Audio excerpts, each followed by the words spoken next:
Who do you decide is the winner of a rivalry? Is it the team that's won historically, or the team that won last? In the case of the Patterson U and the Trenton Bic, the U would have them on both counts. Yet their 2023 regular season win over the BIC mattered less than the loss they suffered in the 2022 championship, when Dakari Mims was a yard line and 1 knee away from Patterson's third straight A7FL title. Now when it's win or go home, can Sterry Codrington and Ashante Worthy unravel a veteran defense? Or can Carlos Crosland, when the light is the brightest, put the team on his back and send them to a division championship? It's the biggest playoff game of the week. It's the BIC and the U as we count down the throw-off. Yeah. I'm ready to play now. Put me in the game now. I came here to prove it. I'm ready to do it. I can't be afraid now. Put me on the stage now. I'm ready to rage now. I feel like an animal stuck in a cage and I'm ready to break out.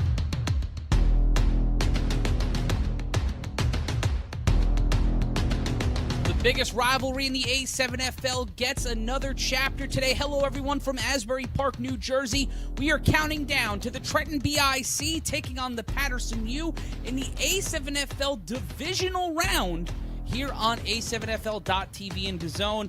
I'll be joined in a few moments by Big Rob Fabian and Corey Hammond as we break down all the action here. And folks, let's just get right to it. We are hyped for this game, and we want to tell you how we got here. First, for the 3-seed Patterson U, the drive for 5. The U are looking for their 5th straight A7FL Championship appearance. The last 2 have come against the Trenton Bic. This is the earliest these two teams have played in a playoff game since 2020, since the Salus tournament, the Back in Motion tournament 3 seasons ago. And those were 2 completely different teams than the ones we will see on the field today in Asbury Park. A tale of 2 halves. It was a rough start against the Snow Tribe in the opening round of the playoffs, but Carlos Crosland and company righted the ship and then sent the Snow Tribe back home the raw way. A little melted, but certainly defeated. And Henrock and Rolla. Henrock on the 3-on-1 in the backfield. The Patterson U have a new star in Henrock, and we'll see what he can do against this BIC special teams and this BIC defense that will include a returning John Columbia, Alex Verardi, and obviously Ole Bell. And speaking of the BIC, it's been 5 weeks. 5 weeks of longing. We have not seen the BIC play since week 6 of the A7FL season. That was on May 7th, and that's given them a lot of time to rest and get prepared. We said it before, now they have a full health bar. Verardi, Columbia, among others, active for today's game. Expect to see Courage Mozzie, expect to see Matt Riddick, expect to see all the players who are holding the A7FL Championship on high 11 months ago. And the BIC look to make this a baptism. They are wearing all white today, looking to send the Patterson U home packing and looking to face off against either the Baltimore Watchmen or the Silk City Animals, who are playing right now on A7FL.TV over in Baltimore. Enough of the talking. When we come back, Rob Fabian, Corey Hammond, and I will break down this game a little bit more and speak to some of the players going onto the field today. And also, we're obviously going to have some receipts. You're going to want to find out who those receipts belong to. On the other side of this break, it's the A7FL playoffs on DAZN and A7FL.TV.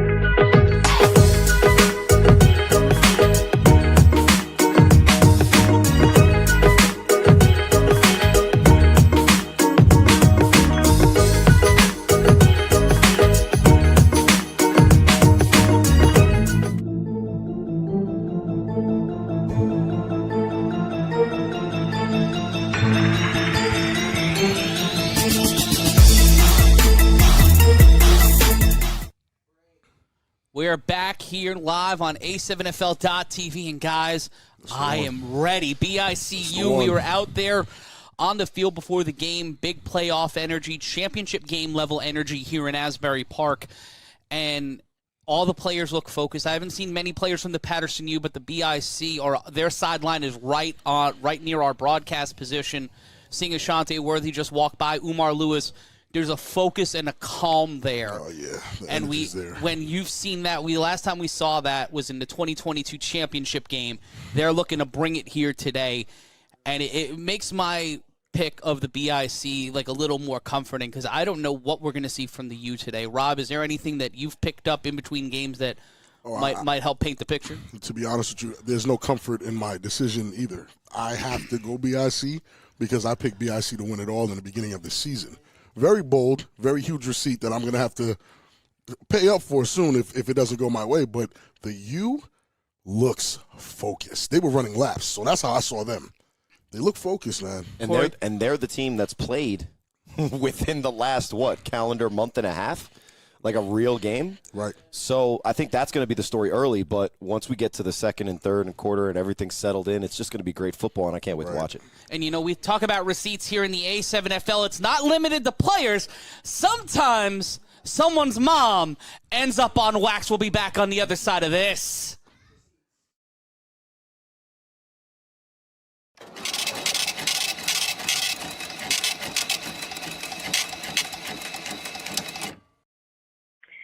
Hey guys, hi Corey, hi Big Rob, hi Matt. This is Mama Whack, and I just want to call in and say, this Sunday the U stands for under. They going under the dirt.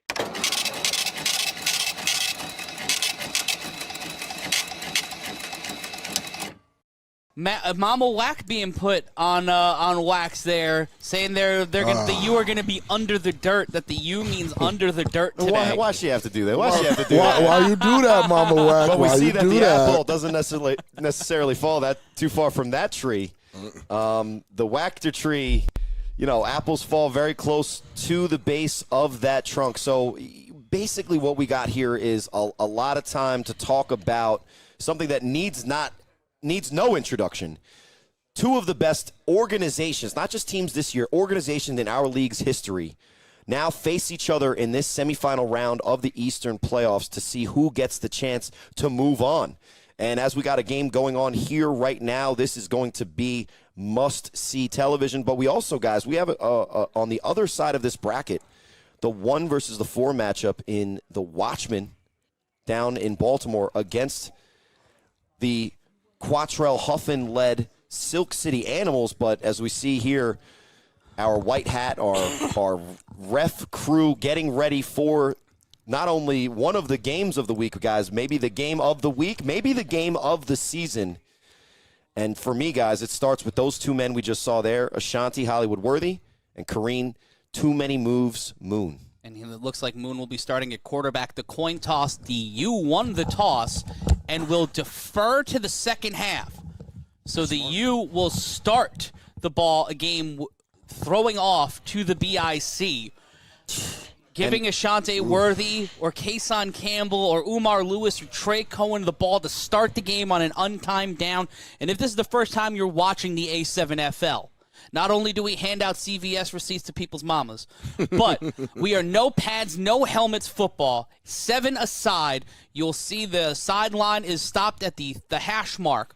So you're playing with less of the field because there's 7-on-7, and we have an untimed down. There's no kicking. As Corey likes to say, there's no soccer in the A7FL. Nope. We resolve it with a 3-on-1 throw-off. That one, it's got to go 35 yards on the fly, replaces the kickoff and the punt. Same rules as you watch in regular football. But we make it a little more fun, a little more compelling, and it's a beautiful day outside in Asbury Park. No wind. It's just a slight breeze. Nothing that's going to affect the game to the point where it's like, oh, my God, if it wasn't so windy, if it wasn't so this. Like, it's not that type of environment at all.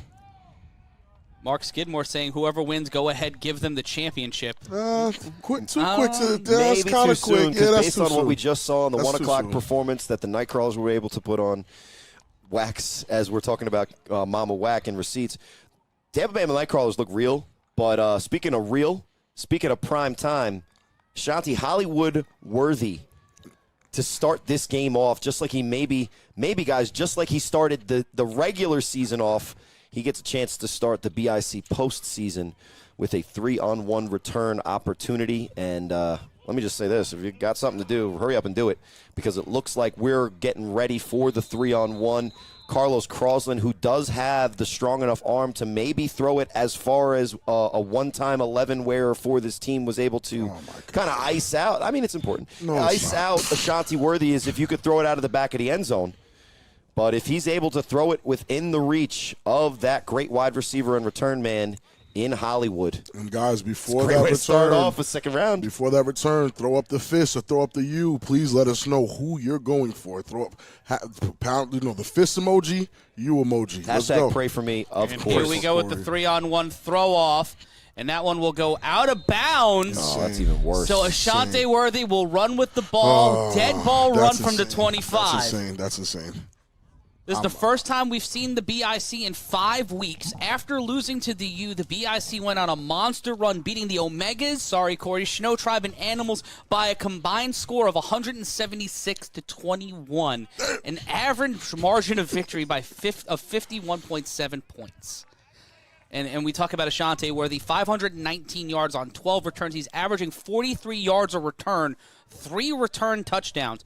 So just a quarter of them going for. Here he goes. Mama, there go that man.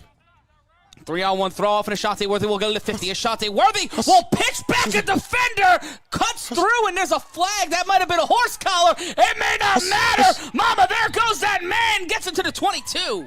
And it's almost a win to finally get to him and get him down.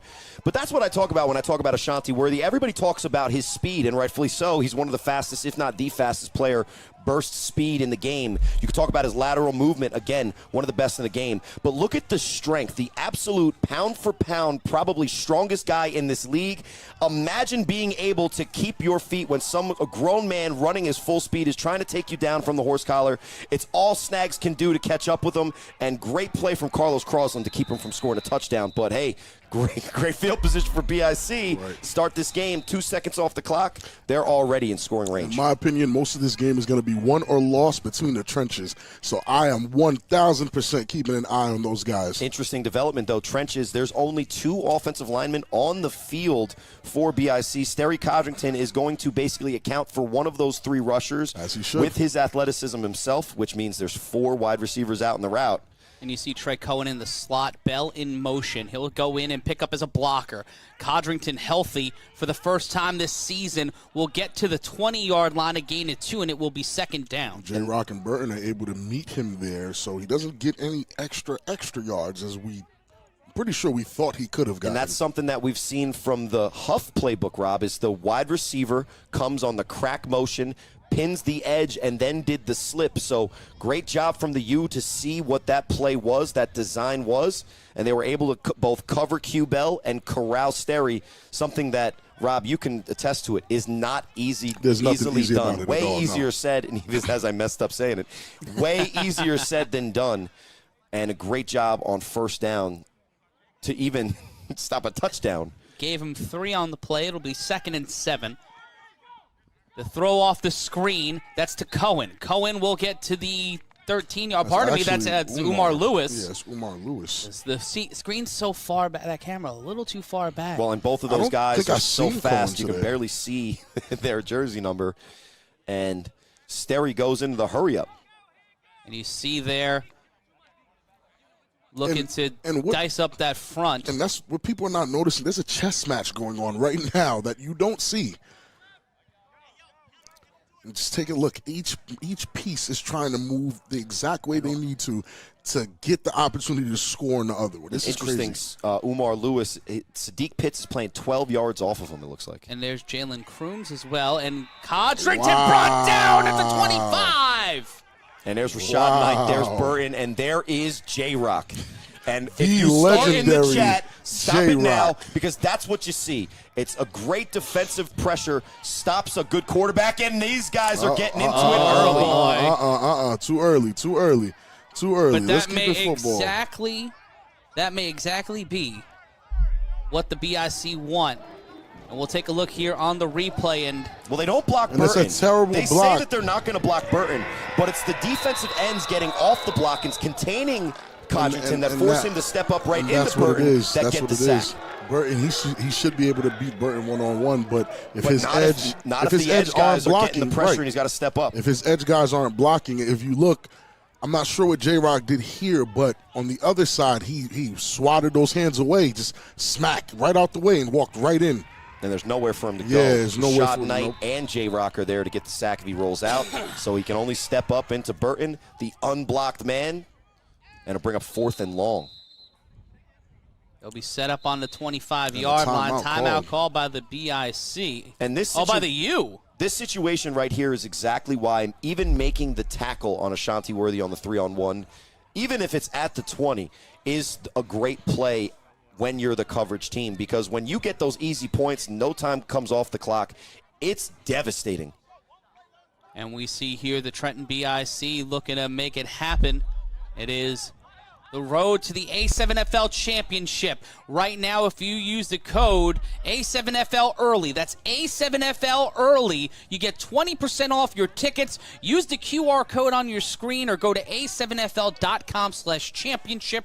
Will the BIC or the U get one step closer to play to play in the A7FL Championship? It's East versus West, the big weekend at a7fl.com/championship. Get your tickets now. Use A7FL Early for 20% off.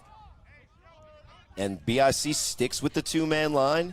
They're going to allow one of these defensive linemen to get a free rush. It's going to be on Sterry Codrington to make that man miss, keep his eyes downfield, and either convert it on the run or the pass.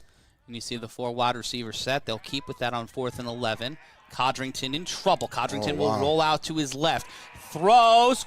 Tipped. No flag on that play. And it'll be 1st and 10 for the U. Kels Gallimore says he's strapped up Ashanti Worthy. The design of the play works perfectly. You got Sterry Codrington throwing the ball to the receiver that he wanted to, his go-to guy.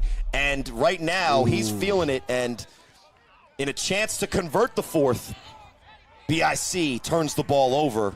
It'll be the U on offense. Let's take a look. It's right there. Ooh. Now, that's great play. Defense. That's just There's great nothing defense. really Ashanti Worthy can do better, but when you allow somebody to force you to it's roll what to your one Ashanti side, expects from himself. Which is why his head is down on that sideline right now. He expects more from himself. And here are key players for the Patterson U. Carlos Crosland. He usually starts a quarterback. That's Kareem Moon, Pat Coburn. There's Mims, Hardluck, and Marcus McKinney. And there's the handoff to Hard Body Marcus McKinney, and Hard Body will matriculate. Oh my goodness! 4 yards to the 28. Olay and Deshaun Johnson listen, they're going at it right now. And like I told you guys, I'm here watching the line, and that's where the game is going to be won. What happened last series? The line wasn't able to block. They weren't even called into the game. There's 2 guys. And guess what? That's still a line. Take a look at this. Burton with great pressure by Burton, but you got to make that tackle back there, Burton. And Olay gets taken to the nether realm. Gain of 3. It'll be 2nd and 7. Loading up that line again. It's thick boy season for the Patterson U. McKinney set up to the right of Kareem Moon. Body the on handoff, body. There and there's it the is. seam. Body on body. Big my goodness. McKinney, after contact, gets to the 40-yard line. First down, Patterson. And very rarely are we going to talk about an offensive play that shows exactly what it's like to play in the tough Northeast. But if you're going to win this game, whether you're BIC or any opponent in front of the U, you're going to have to bring it. And what we see is they're committed right now, at least on this first drive, to punch BIC, the defending champs, in their face with a big lineup, run the ball downhill with their biggest and most experienced running back. And if you're going to tackle hard body, you better bring it. And I said it last game, and I got crucified for it. Size matters. And somehow, some way, even at the beginnings of the game, you are able to get that push, and they're making BIC's defensive line and defensive linebackers look small. And with them looking this small, hard body is finding a nice pocket, a nice seam to run. It's not looking too good up front. It looks like they didn't correct any of the mistakes and that's the story that of our happened league last at game. times. These teams each year, where they're evolving into the more spread. So defense have adjusted, and you see the Olays, the Verardi's, the smaller rush defensive linemen. Well, guess what? When your offensive lineman is looking that big, you better bring in some more size. The snap, and there's the handoff. and that will be Darryl Luck. That was phenomenal. Pardon me, that Willie time. Mayweather. Willie And that's how you're going to have to stop it. But if the U is committed to making that their offensive game plan, the commitment from BIC to stop the run is going to leave guys open, likely number 2 right there in the huddle, Boss, open on the play action if they're continuing to run the ball. This is the U offense that we've talked about for almost a decade, Rob. And if they're bringing it to BIC as they're showing so far, this is exactly what we expect in this game. Right now, we're waiting on results from Baltimore as the Animals are taking on the Watchmen. And the handoff again, and that is Easterling. Willie Easterling finds the seam and gets brought down at the 35. And like I said, if the game's going to be won in the trenches, it honestly doesn't matter which team. Whoever wins that battle is winning this game. And right now, the U look like they're shoo-in. And so far in the first 2 drives, we saw that the BIC are committed to spreading the ball out, and their athletes are going to win the game. The U are saying the opposite. Guess what? Everyone watching this in this booth in the world knows that 76 is going to lead you right to where the ball's going. He does, sealed, opens up a seam, and look at that lane. Oh my God! Olay, take it out. My God! Deshaun Johnson takes Olay to the nether realm again. That's further than the nether realm. He's going even beyond the quantum realm at that point. Well, First it will and 10. be a quantum leap. The play action. Moon throws a dart. Oh, what a play! Kason says no way. Is that Kason Campbell? That is Kason Campbell. That's Kason Dakari Campbell. Mims, and if that's a one-on-one matchup, that's one of the best wide receivers, one of the best cover corners. Yeah. And don't get it twisted, Kason Campbell can make he made the switch from wide receiver to cornerback, and I'm not going to lie, that might be one of the best switches ever. He's been playing this since last chip game. And more importantly, when the ball's a 50-50 ball, all you have to do as a defender is knock it down. That's it. And Kason Campbell did his job there, 2nd and 10. 2nd and 10, 8:11 left to play. Set up on the 35, the handoff, nope, and Moon will keep it. Moon keeps it Moon against finds Ferrari, the and he's seam, gone. and he will run right at Kason Campbell. Looked like there was a flag thrown on the play, and we will get a first down if that one's pulled up. And at that point, if your offensive line is giving you that much of a push, the D-line doesn't know who to look at anymore. Now they have to play honest, and you but see Moon is always able to do that. You can see the frustration on Burton to your right. You can see them a little he promised that it wasn't going to be more of the same. And you see here, they leave Verardi unblocked, Burton and is he sealed. cheats inside. Oh, my goodness. That is exactly how you run a quarterback choice option, chaos, Keno Thomas. And if you're going to watch somebody and learn how to play with that skill set, it's the guy playing quarterback for the U right now, Kareem Moon. Sending 6, and that might be what the BIC need to do. They'll get him stopped behind the line of scrimmage. It'll be 2nd down. Darryl Luck on the carry. And Big Mook on the stop on that one. I think that was SJ on the carry, actually, number 6. You know, these guys share jerseys, so it's tough. That's Darryl Luck's jersey, and that's SJ wearing it, so that's great, Matt. Sorry about that. It's not you, Matt. There's Matt's favorite player in the world. My God. What's his name? I forgot his name. That's Cody Mann. I must paint him. A.K.A. Pun. Yeah, well, we're going to have to make some puns later about the TBS situation in the middle of the field. Bobby Dempsey in the cut. 2nd and 11. And Dot always being, you said it earlier, Corey, he's such a dangerous option right there. When you overcommit to the run game, and they might have to stop him, especially with 76 pulling. Coburn in motion. There he is, wide open. Oh, my goodness. He smoked him. Wow. It's not 4:20 on the clock, but it is somewhere. Touchdown, you. Get that BIC out of here. For those who don't know the reference of that awesome celebration, a former BIC member puts the fist up, that's Patrick throws Coburn's it down, initial and puts team. the U right up. Patrick Coburn brung the fist. Patrick Coburn brung the fist to BIC. So to watch that celebration, the first touchdown of the day is to him. He puts the fist up, he throws it on the ground, and throws up the U. And if we get the replay there, what the BIC defense has to do is overcommit to the run because they've been exposed, and both Dot Boss completely uncovered, and Patrick Coburn, who made it look like he was going for the crack block on that play. And guess who throws the ball nice and easy for the easy? Look at how wide open Dot Boss is. No one covers him. K-Wack. Kason was call your boy. No, Kason was covering Scat, but he bit. on the play action. He did on the play action. And when you see the crack motion, you have to. Man. And these championship points, as we learned last year in the championship, are huge. Dakari Mims wide open again with the crack motion. Yeah, no. And there it is. Not the U making it look that easy. Not the U making it look that easy. The A7FL is live here on A7FL.TV in the zone, and we want you to be a part of the conversation. Join us here in the YouTube chat, and also follow us on Instagram, Twitter, Facebook, TikTok, Snapchat, and YouTube. We're everywhere you are, and we want you to hang out with us as we continue to build the best in spring football. A little windy out there today. Beautiful weather, though, here in Asbury Park. I'm Matt Ryan, and there's the big reason why the U were able to establish the run. Enormous reason. And this is what it is. I know some teams are looking and saying, oh, BIC looks easy. Listen, styles make fights. Styles make fights. They certainly do, and Ashante Worthy looking to be the right hook to the jaw to set things right. And all they had to do last time to stop Ashanti Worthy was tackle him on the 3-on-1. So if they can do it here, then they can keep points off the board. But guess what? And we might talk about this in the later game.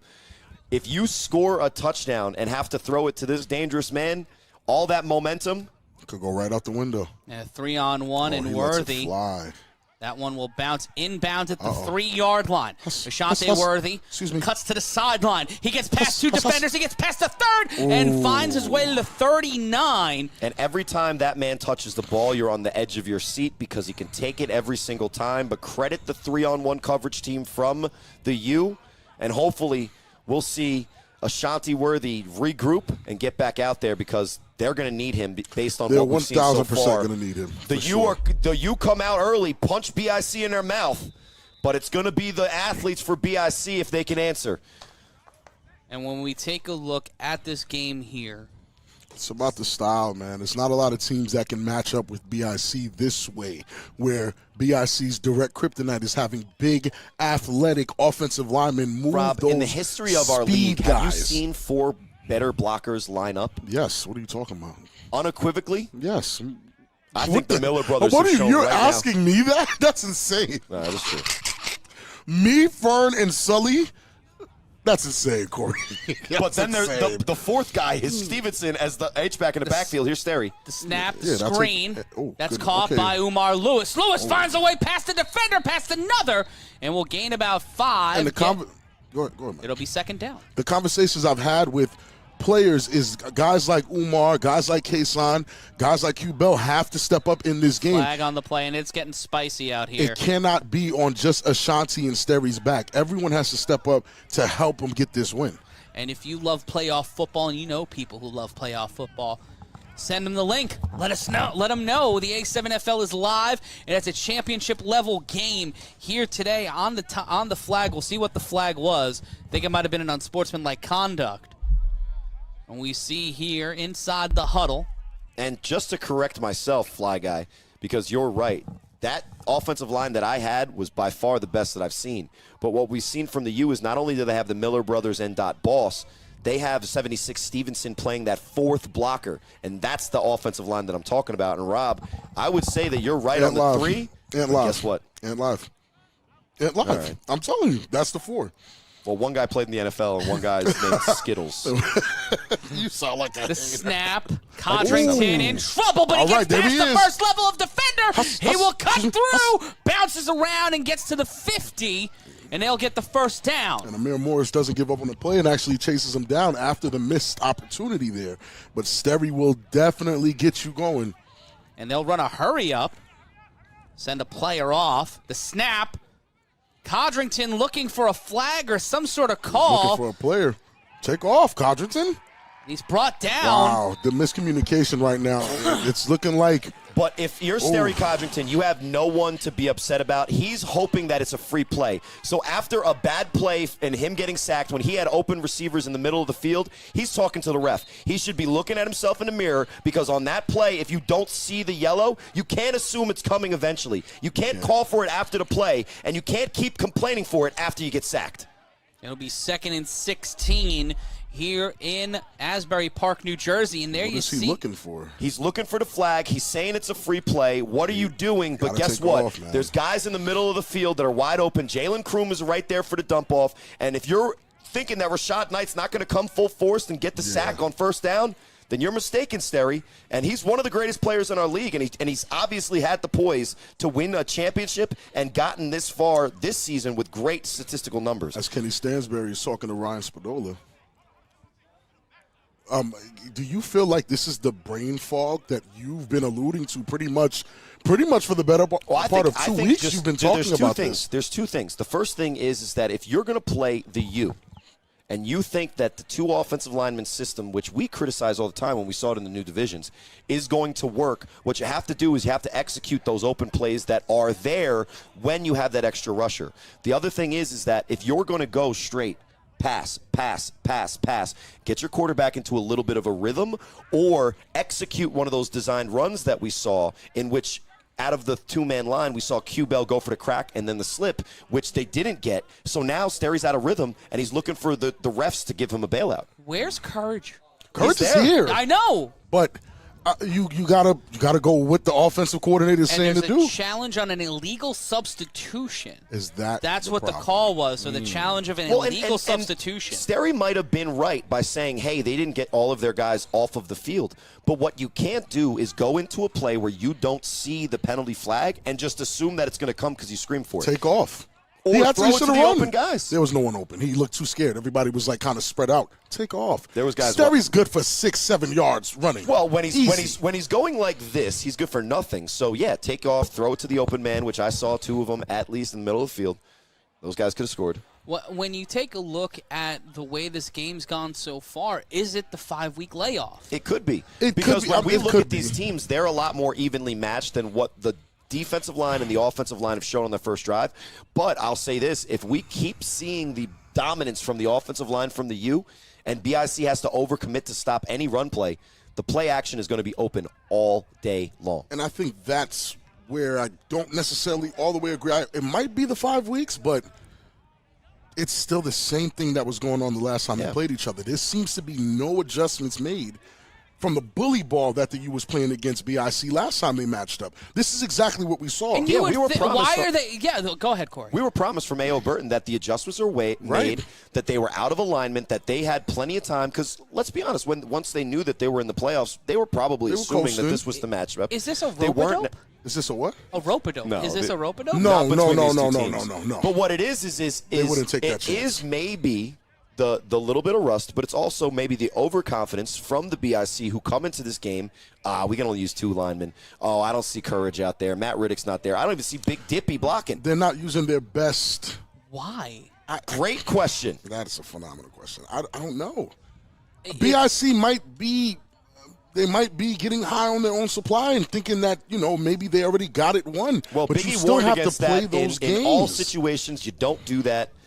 But I think that having 5 weeks off does have an effect on a team that has to get in rhythm, especially if what you're going to play one, both drives so far, is spread them out, throw on-time routes. The only thing that's been there offensively for BIC is when Sterry breaks down the defense and gets the easy rushing yards. And there's going to be the that's same how they question I got the first ask down. you guys. Everybody criticizes me all the time. Who is Sterry throwing it to if it's not Ashanti? I'm sorry. It sounds crazy. You've seen what Umar Butter can do so far. That sounds good. In a game, you always talk about it when it comes to the quarterback in a duel situation, right? In this situation, when it's this heated, who are you throwing it to? If not your best you receiver. ask me, I will take Q-Bell. I will take Kason Campbell. I will take Umar Butter You Lewis. will also have 3 down on the line. I would. Courage would be out Why there. why did would they be out make there. that move? I couldn't tell you, Matt. Are they cosplaying as Vegas for a There half? is a strategic advantage There's a if reason. you force Burton, and you can block J-Rock and the other defensive end, whoever it is. Rashad But Knight. if you force Big Burton, number 13, for the middle defensive lineman for the U, there is a huge level in discrepancy of athleticism with Sterry speed, it's Codrington true, and Burton. So if Burton is the only free rusher, you have the advantage now as an offense. But that's assuming that those edge guys can't block. Yeah. Then Burton can just stay there right in the middle and get the sack like he did on fourth down. You need athletic big fellas on that line. Gotta make the block. To make that block. Also, would it not be a BICU game without a controversial play? Of course not. But we got it early this What do we year. have? They did an illegal substitution. This is a guy that just didn't make it off of this field before, and if we let the O-Town Orange get away with a double pass, then Sterry Codrington has to focus on the play in the game because, yes, we're going to find out if this was illegal or not, and it's smart after the play is over. But for the signal caller to be looking for a penalty mid-play, that just, to me, sends the wrong message. That's not the answer. And I agree with you, I Corey. love Sterry Codrington, too. I agree with him. This is not – whatever game plan they came in with is not working. It's not – this is not me – this is not a personal attack. It's not an ad hominem. This is facts. The fact is 2 down isn't it. And you can hear it now that the guys are in here really still discussing – if someone got off the field on time or not. This is some Vegas-level litigation. Yeah, let's make the play. Let's go out there. Let's stop making it about the dramatics of this game because it just started. Do I have to go out let's there? Play football. Do I have to go out and talk to these guys? No. I'm about to go. No. Yeah. Corey dressed like a lawyer today, ready to act as the arbitrator. That should be your new nickname. The arbitrator. Corey the arbitrator Hammond. I narc more than I arbitrate. You definitely narc a lot. I'm not mad at you, narc. But how much... As I get very comfortable and bounce back in my seat and be unprofessional,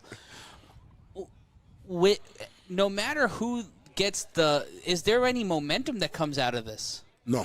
Well, what this is giving is BIC the chance to talk about what they need to fix on offense and what they need to fix on defense. But they just had an opportunity to do the same thing when the U was driving. You know what I'm saying? That's the problem. And they went back out with the 2 offensive lines. Exactly. So we'll see how that develops.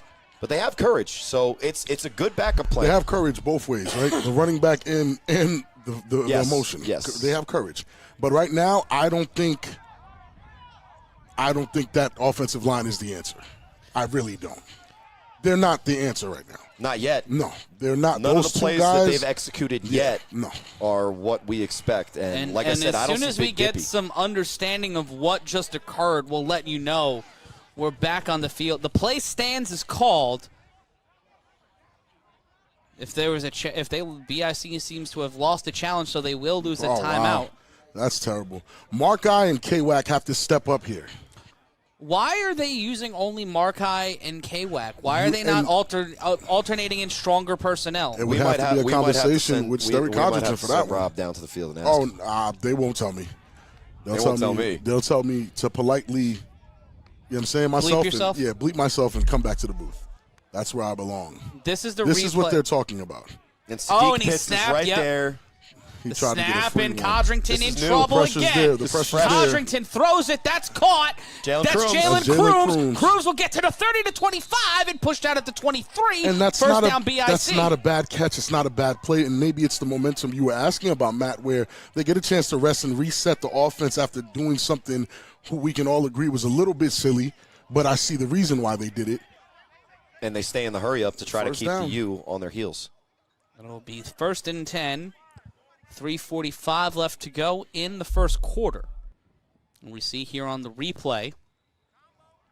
And the middle guy, the reason why Burton was able to get the pressure he got is because he didn't commit. And Umar Lewis is wide open right there, but he had Kel Gallimore watching him right on the top of that. Yeah, you got to take the yards as they give it to you. 1st and 10. They stay in the 4 wide. Shanti Worthy on the corner looking mighty good to me. The snap.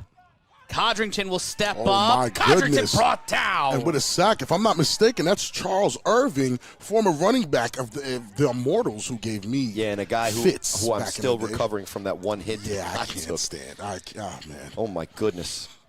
But that was a great sack. And, again, that's not a regular speed guy. This is a former running back in Charles Irving. That's the kind of defender that if you're going to go with a spread formation – you can use. Take a look at him. Take a look. What you can't do with your BIC is use a similar type of defensive end based on the offensive lineman that they have. Just a great play. And I was just informed that was the 3rd time Sterry Codrington's been sacked in the first quarter today. Wow. That might equal his total all season. Codrington will snap. Immediate pressure on 2nd and 12. Codrington evades. Thrown.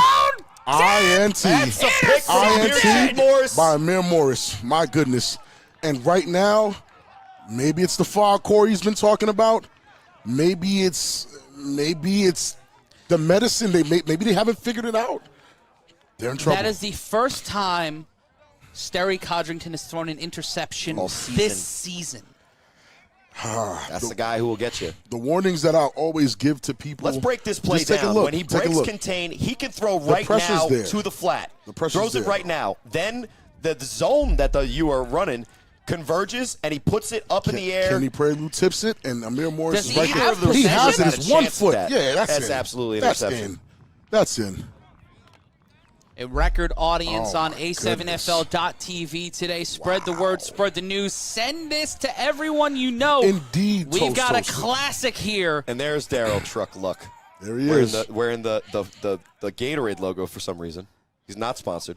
The snap and the handoff at the line. Meets at the 5, and they'll gain 2, if not 3, and it'll be second down. And Toasted, I agree. Size does get tired, but when you know that the BIC's offense will be on the field for a good chunk and not actually produce the score, those offensive linemen, those big fellas who usually would be catching wind, are well rested to come I'll back tell you in. this, Rob.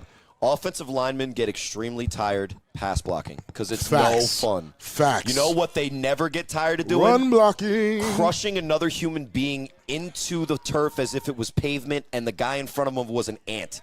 You're about to see roadkill over and over again from the U offense, and I can't wait to see what 76 does here. Likely going to catch a ball on play action. Moon snaps to toss to the outside. Moon with the Verardi block gets on picked Verardi? up.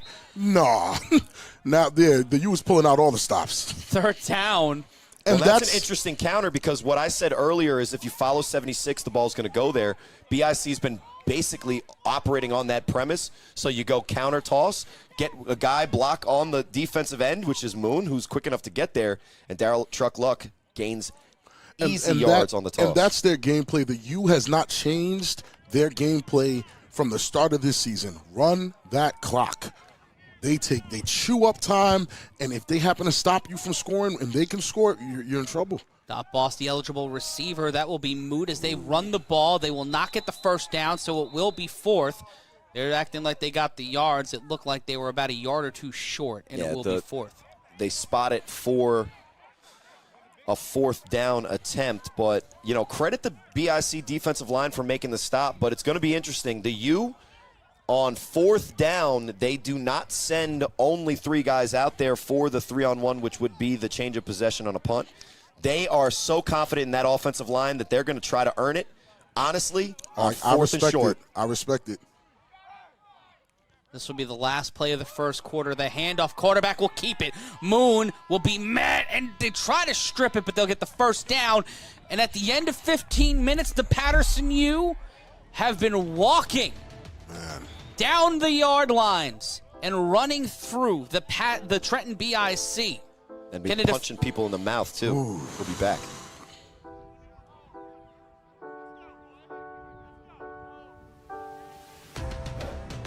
Seven and nothing your score. Matt Ryan joined by Big Rob Fabian and Corey Hammond. We are on A7FL.TV and DAZN.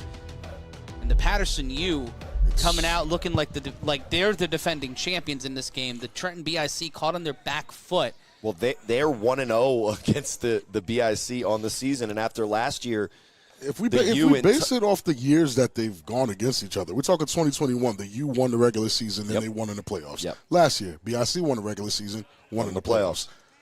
Are we seeing a pattern here? I don't know, because all of those games, Rob. Let me ask you how many points was the differential in all those games? They're all one-score games. 1-2 points, championship points. It wasn't so. that That's how even these teams are. Indeed. And when you have an identity that the U have built all season, and you're executing it, you put the BIC in a position where they have to adjust. And now what you see from the U is when they pull the play action, they're able to get the 4th and 1. Let's take a just look at as this they were line. able to get it last time. Look at this line. I'm up close right now. I need to see this. The hand up, a flag on the play, and it be false start on the offense. And that's a shame because that's the crack motion play action that they got the touchdown on to Scat, and Dakari Mims would have scored as well. The BIC needs to adjust to that immediately because that's working. Whether they block the edge on the crack or they run the play action. Who's covering that? It's supposed to be the corner, but he's not going in full motion. Yeah, with who's it. the corner? Here's an It was interesting Kason Campbell comment both times. coming in from Tashawn Webster. Nothing offensively makes sense so far. The reason why I'm not going to let that slide, anyone criticizing BIC's offense, is because when they do it to bum teams, no one says a word. They're okay with this play style any other time. Be okay with it now, too. Let's ride or die with it. Shout out to Halo Love, donating $5 to the cause. Love this league. If you can say a shout out to Coffee Stain to throw, and that's incomplete. And that looks like the second time, I believe, that Moon's dropped back to pass so far in this game. Yeah, I want to believe in the offense. I picked BIC to win, correct? Yes. I'm going to believe in whatever they think is right. So I'm not going to sit here and criticize their offense like these. I mean, these guys are in the chat criticizing it, but they never said a word about it. Courage doesn't have that many carries on the year. We can pull up Courage stats right now, and it's on one hand. So there's no surprise that Courage got 0 carries for 0 yards. But I will say this, traditionally in Courage's career, if one game he shows up and puts out a blockbuster performance, it's against what team, Rob? It's against this team. But it's not former years. It's now. Second and 15, set up at the 15. This is God's plans of BIC, not the nation. And that penalty on the previous play in which the crack motion came in motion and went off sides, now it makes the adjustment. They can't get the running start. The snap, and here comes the pressure on Moon. Moon will cut to the sideline. Thrown and tipped! That's phenomenal defense by Kason Kason Campbell. And they are basically going high school and calling the same plays back to back. And since they work over and over again, why not? But finally, Kason Campbell's able to make the adjustment, and it starts with the pressure from the defensive line from BIC. If you know that they're going to go pass on first and second down, which brings up third down, you might as well get the rush. It's really the stop. Big Mook stops Deshaun Johnson from leaking out, who was probably the key to that entire play. That's a smart play from Big Mook. Big Mook is one of the most underrated players in this league. And when you see the level of athleticism that he brings to the defensive line, he's big enough to very underrated the ball as in well. his hands to get a TBS nomination. But he's chasing guys down that run 4.5, 4.6, 4.4. And Tawan and Mr. Dagger status, they trust your team. Trust that your team knows what they're doing. To a great name, Mr. Dagger status. Mr. Dagger status. That's a great name. You have to trust in what BIC is doing. Did the U stop themselves and taking themselves out of their best offensive plays and running the ball on first down to set the tone when they went first down and they go with the quick out and miss it? BIC is starting to adjust as good defenses do, as championship defenses do, and the U are trying to catch them sleeping. Yeah, because I honestly sound ridiculous to myself saying that teams shouldn't pass the ball more. But to be honest, on first and 15, if you're the U, why do you even attempt to pass?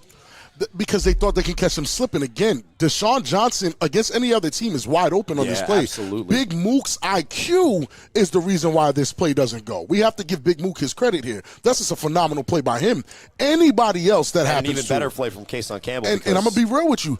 Even if it wasn't Big Mook and it was another player, that's still a first down. Deshaun Johnson is wide open. They forget him. Taking him down before he stumbles himself. Big Mook is an extremely underrated and high IQ football player that was able to stop the U on that play. Now, outside of that, for the BIC defense, this is the type of situation that they want to force the U into, especially with Kareem Moon at quarterback.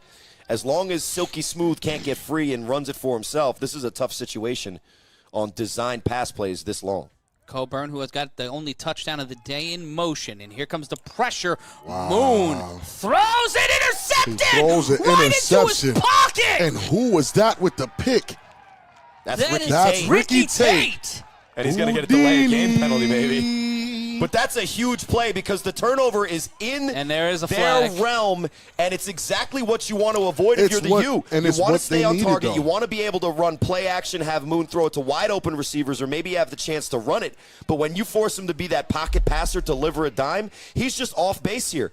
Now, the coverage is pretty good. Phenomenal blocking, The coverage is pretty good, but the pass is behind him. Bad has pass. to stop. Bad and that's pass. why Ricky Tate's able to get there. Yeah. And if you're going to play offense against this BIC defense, you're going to have to, on 3rd and 15, throw a little bit of a better pass. I And mean, if I'm Moon, being honest, that's not it's a bad pass from Kareem Moon. Ricky Tate is beat he's beat. Yes. He's beat. You the got to stuff throw that's getting that. beat down a leg. Hey, it was man. Ricky Tate on that play because it was wide open. Ricky Tate was beat and got bailed out by a bad pass from Moon. And again, overall, a great play by Mook to put them in a position for Moon to throw interception. And that looked like on the also Ferrari too. He was blocking outside. two guys. Yeah, Dot was actually blocking two people. And to be fair, I think that's Darier Mims, Dakari Mims' brother on the route, if I'm not mistaken. And if I am mistaken, it's not my fault. That's what it is on the roster wearing. I mean, how many guys with the last name Mims do we know? Not too many. And that is why they're hot. And I guess you get what you asked for, because guess who's Bizak? Guess who's Bizak? Courage Mozzie at tight end. You see him there, set up to the left of Codrington, 3 wide receivers. Bell in the bottom of your screen. Worthy. And usually in this formation, you see the stance that Umar Butter Lewis is in. That's a perfect setup for Q Bell to get the block on the edge. Mr. For Ashanti Worthy to get the block on the edge. Interception before it happened. Shouts to him. So did I. I told you guys that was the bad position for Moon. Lewis Here's the bubble screen to the right. Snap. There's the screen. Speaking of calling it. And then picked up, moved up, and then sent behind the line of scrimmage. See, and people wonder if I know what the play is if I'm somehow some kind of, Nostradamus. No, I watch film, and that's the formation that they put Umar Butter Lewis in. You get the block out on the edge, and you run the bubble screen. Now that's set up for the bubble screen and go, but if you lose 5 yards on first down, you put yourself back. 2nd and 15, loss of 5 on the play. Codrington. He'll throw, aside caught! And he will be brought out at the 35, and a great catch there. And that's what Sterry Codrington's athleticism will do to a defense. They have to commit to the run because he can score a touchdown there. But Lewis is smart enough to sneak behind it. Credit him for making a great catch, but if that ball was put on the money, no disrespect to my guy Sterry because he did make the play, but if that ball is put on the money, that's likely at 6 points for BIC. Lewis at the bottom of your screen, Bell at the top. In the slot is Ashanti Worthy. 1st and 10, 3 on the line. Mosey more than likely ineligible receiver. Watch the pressure here as the U look to send 4. Now, they have number 20 for the U, and this is what worked in the second half in the championship. Chick Amir Moore is playing a pretty good spy. So if Sterry is able to run him out of the middle of the field, look for Shanti Worthy to be wide open in the middle. Codrington will have to run out to his left. He will keep it. He will get to the 30, and he will cut through. He'll be called out around the 27. They'll mark him out at the 30. I don't know. They would have to show me that. I don't know if he was out. But it's still a great run because he takes what the defense gives him, and the more and more he presses the U defense with his legs, the more wide open those receivers will be down the field. And this is what we expected them to come out in, though. They came out in a 2-line set that no one understood and no one agreed with. But this is what we expect. 3 down with Courage as a threat at the tight end spot. Give yourself the time and make these guys come after you. Worthy now set up at the bottom of your screen. Lewis in the slot. Mosey, accents. Courage. That's his name. Bell in motion. Codrington off the snap. The throw. That's caught. And that will get him to the 15 and pulled out of play. Umar Lewis making some big plays here on this drive. And that was actually Trey Cohen. Yeah, and that's Trey Cohen. They're going okey doke. They're switching them back and forth. That is Trey Cohen. It's the headband. The headband's getting to me. And what that is that's that crack motion scheme where it looks to pin the edge for Sterry, who's the left-handed quarterback, and he is irate at someone right now. Timeout called from the U. And they will have only 1 timeout remaining after that. Both teams with 1 timeout. The U calling one in the first quarter. I'd like to hear what you guys think about this because Sterry Codrington is one of those guys who he has a lot of fire within him. And at the quarterback position, sometimes that's a positive, sometimes that's a negative. But what you consistently see from Sterry Codrington teams is they are performing at their highest level or getting chewed out for it. What do you guys see with that frustration level that you've seen from him so far in this game? Is that a positive or a negative? I mean, for his team, it has to be a positive. They respond well to it. Yeah, they do respond to it, yes. If we get guys arguing back and forth and challenging him on everything, then no, it's definitely not a positive. But right here, his team seems to wake up. His team seems to wake up when he lights up like that. And, I'm one of those guys that if you're fired up like that as my quarterback, I'm hot. I'm ready to go. So no safety over the top, and if you don't cover one of these guys, they're likely to score. 1st and 10 after the timeout. Worthy, the throw, and that one's short. He threw it on his back foot. And there was no one in the middle of the field. That was an easy touchdown for Trey if the ball is placed well, but the pressure from the defensive line from the U forces Sterry to rush it, and he misses a wide-open touchdown Someone was definitely next to Trey. He had to lead him. It's better than an interception, though, throwing it behind him like Moon did. Cohen in the slot. Worthy at the top of your screen, Bell at the bottom. This is big. You got to remember, BIC had the ball first, so they're down. No matter how it looks right now, they're down. And they need to score here. And the trench game for both of these teams is exactly polar opposite. Look at the defensive line and offensive line size on this side of the ball and then the other side of the ball. The snap. Courage will create the space. Ball Worthy one. caught on the Oh, no, because that was a perfectly thrown ball. That was a perfectly called And play. Worthy is down. And he is- Ashante Worthy is down, and it looks like he is clutching his hamstring. I'm not sure if he's disappointed or if he's actually hurt. That was a perfectly placed ball, and that's a catch that Ashante Worthy has made in It's his sleep. ankle. But that is one of the biggest moments of this game, one way or another. Credit Henrock for decent enough coverage We got to to be force honest a with tough ourselves. throw. We got to be but honest with that should have ourselves. been a touchdown. Those are the catches that he makes, and those are the reasons why we call his name as much as we do. And if you're going to play press coverage on Ashante Worthy, you're giving this up every time. Oh, he he just got to couldn't bring make it that. in. But when he Oh. puts his one leg He down, drops it. I think that's where the drop comes from, because when he stretched his left leg out down, it looked like something got hyperextended. I hope that he can come back in this game, because that's going to be huge. And Rob talks about it all the time. Let's see the replay here. That might have been why he dropped the That pass. might have been exactly why he dropped it. And Oh, it was one of those two steps right there. right after the ball came out, Yikes. Henry Rogers with the great play nonetheless. And that's going to be the tail of the tape. If I'm being honest with you, those are plays we expect Ashante Worthy to make, period. And he has, always. What has been the difference? How, after beating the U 3 times last year, when it counted twice in the division championship and in the championship game, what has been that transition to this year? Because the run game alone can't be the reason why all of this is. It's not just the run, though, because the touchdown for the U was a play-action touchdown pass.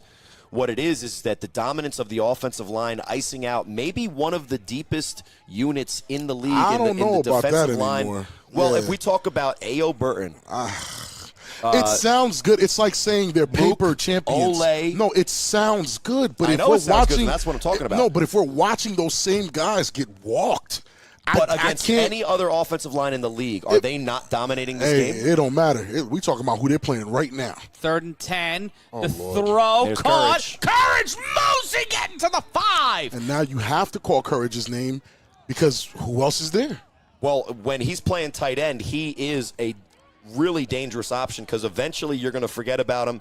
And if you're focused on Sterry Codrington and what he can do with both his arm and his legs, Cohen and you running forget off to about the Courage, sideline. And Worthy back He's in the back game. in, and that's the warrior spirit, right? That's a warrior. And there's Bell set up there. Cohen will set out wide. 3, 4, 5, 6, 7. you got to always You have count. to count, Baltimore yeah. special You is never know. always in play. I'm looking for Trey Cohen right here on a comeback. Two guys covering Bell and Ashante back 5 yards to the end zone. The handoff to Courage, and Courage, the legend, the veteran, throwing it down and making it a 1-point game. Touchdown, BIC. And what you'll get in the chat is a lot of the guys saying, well, I it's told about you. time. I Yeah. told you, put Courage in. He's good against these guys. But you got to follow what your offensive coordinator says. It's just about time, and glad to see that Courage Well, and is guess able to what? scamper When you in there. need it, it's always there. And honestly, when a team in a championship moment like this needs someone to steady the ship, It's Courage It's Moses. great to have a guy like Courage in your huddle who's willing to block, And for who those- gets lost at tight end, and then punches it in as a running back. And we are trying to get an update on the stream for Baltimore. As soon as we get an update on that, we will let you know.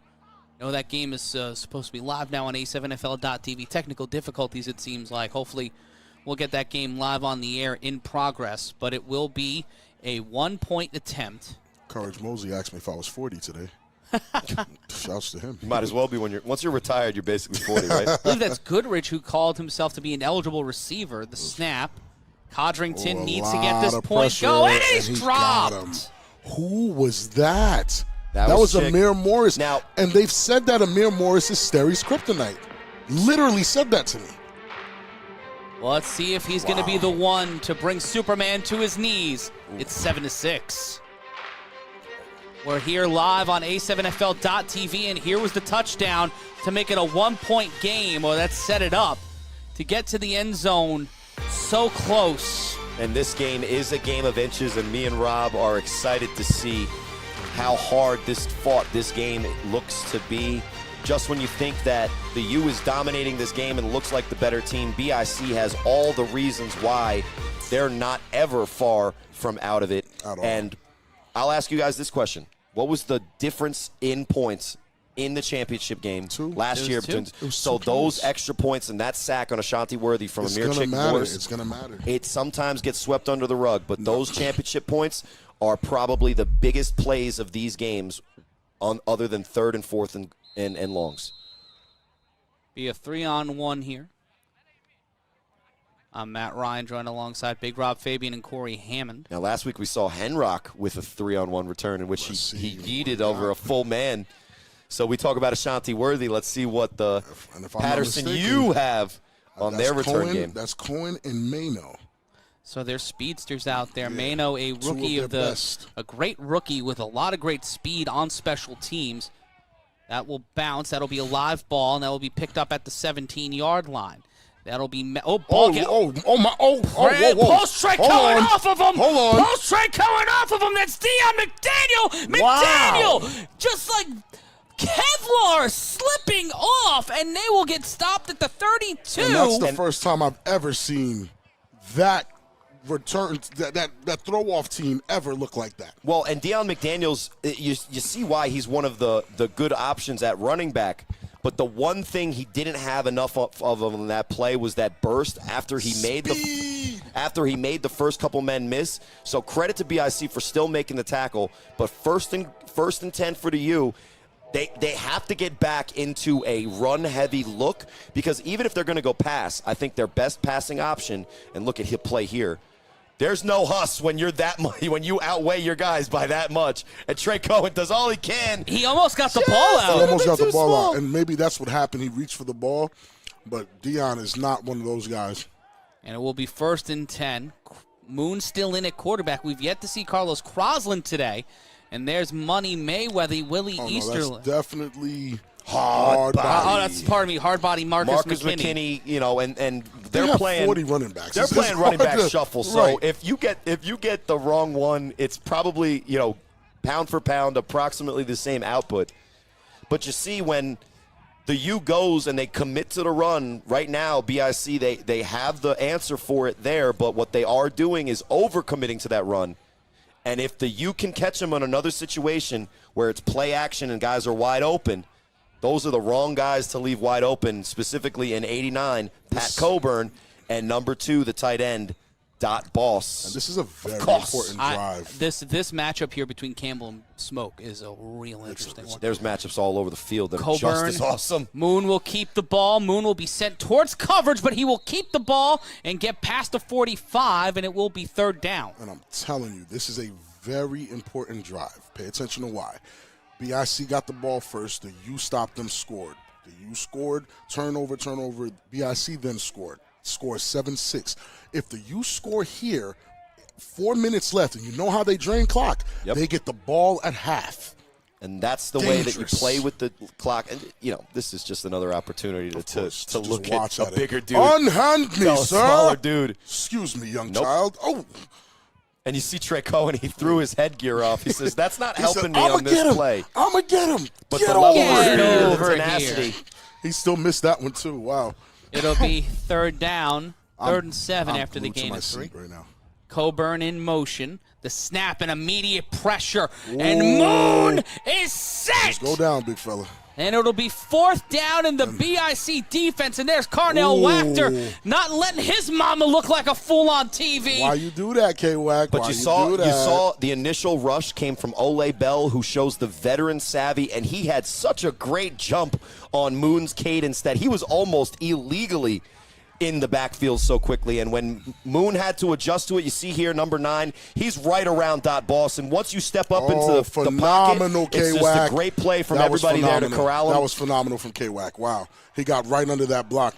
And this is what we asked for them to do, but Dwan Williams on that play, too. Dwan is always Dwan has made his presence known as a vet in this league. Against the U. And he's kind of making it work with a lot less than some of these guys that have more, if you know what I'm saying. Yeah, we see here on the play again, but we'll wait to do the throw off. That'll be thrown out of play smartly at the 23. And that was BIC's. That's the best thing that could happen to BIC, to give them an opportunity to score within 3 minutes and 58 seconds to now even the game out, instead of putting their backs against the wall in this situation against a team like that. But the U is going. The BIC started doing stuff they never did. Now the U is starting to switch and do things that they shouldn't do. Well, and you talk about it all the time, Rob, is in championship level games like this, it's not what your plan is going in.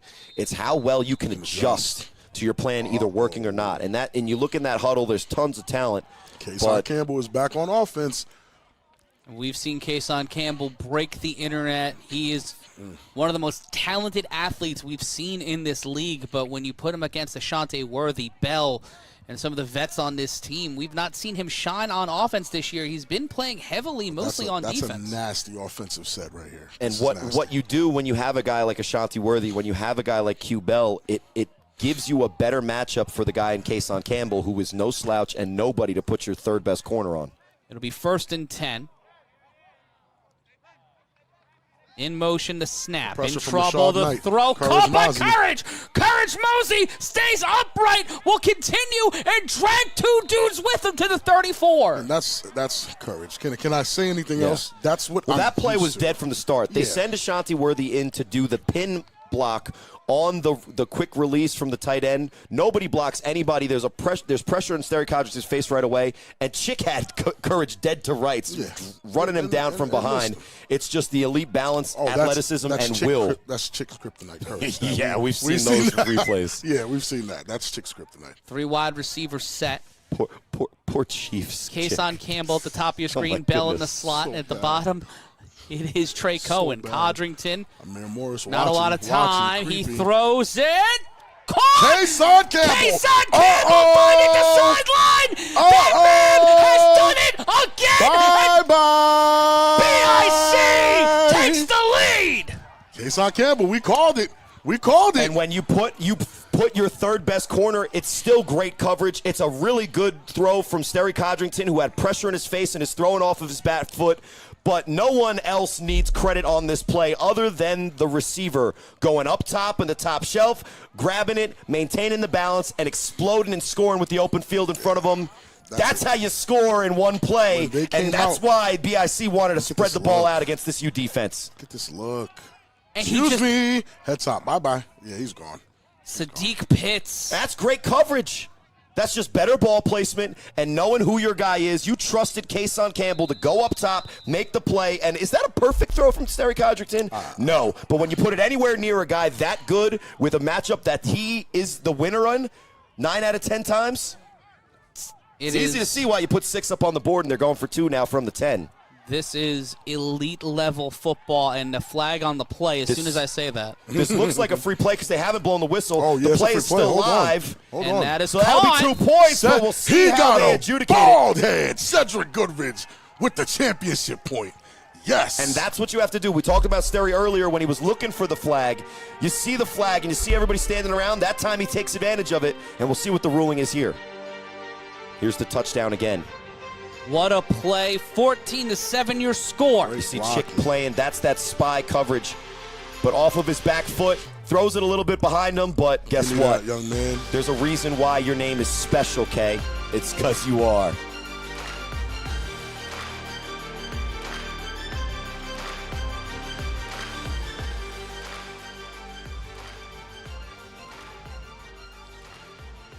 $14-7 your score. It's the A7FL playoffs here on A7FL.TV and DAZN. I'm Matt Ryan, joined by the brilliant Big Rob Fabian and equally brilliant Corey Hammond. 2 of the best announcers in football. Well, you know how I've gotten here is Skillshare, Matt. Really? Get your free trial today. Mention A7FL and you get months for free, something or other. Trying to do my Matt impersonation. Here's the 3-on-1. Dangerous 3-on-1, man, that I haven't seen there in a long time. And that will be Dwan Williams throwing it for the BIC that's caught at the 15-yard line. Dakari Mims. Dakari Mims immediately met by defenders. Not today. German We ain't singing today. suplexed. Not today. We ain't singing today. Nah, not at all. I mean, I would expect him to take it a little bit outside, but he's been dangerous before in that 3-on-1. Now, Yes, he's not sleeping on him anymore. If you look at the chat and you scroll up, Moon blasphemy, fine. But when do you put in Carlos? There he is. When do you put in Carlos Carlson? Because when these two offenses operate with the different quarterbacks, you see that Moon is obviously the more play action run first. Here's Pablo, and we'll see what he can do to bring a spark to this offense. And when Crosland was in, the BIC were able to get to him. Today or last time he played? We haven't seen him play against this defense yet today. So he was hurt last time. You know how that goes with excuses. I'm not a huge fan of it, but that's what they're going with. So, Crosland against the BIC in the playoffs last year. Well, it's going to be important for the U if they're going to go pass heavy to get Carlos Crosland into a rhythm so that he can trust his arm going downfield to potentially wide open receivers. Timeout BIC. Because we saw what happened to Ricky Tate when he had a receiver in front of him. He got the interception, but there was some space there. Just call it what it is. Ricky Tate got cooked. Moon threw the ball behind him. Correction, 2-minute warning. And the road to the A7FL Championship is on. Go to A7FL Championship website right now. Get your tickets. A7FL early for 20% off tickets. Go to a7fl.com/championship. That's a7fl.com/championship. I'm Matt Ryan, joined by Big Rob Fabian and Corey Hammond. And guys, at the 2-minute warning, my question is, why change from what got you your first 7 points and what was killing the clock for the majority of the Because when they, in this situation where they have to pass the ball, Moon has shown that that's not necessarily his strength. And if you have a guy who can do it, you might as well put him in when there's 2 minutes left. I agree, but it's still wild to say. The snap, and there's immediate pressure. Crosland avoids the defender, throws this one deep on a wobble, and it's incomplete. Yikes. And the reason why I said it's wild to say is because the first touchdown was a passing touchdown by Moon. So it's I agree with you, Corey. It's just wild. I'm hearing it, I'm repeating it. What the type of pass play was, it was a design, and it's also knowing that Moon isn't the passing quarterback. Right.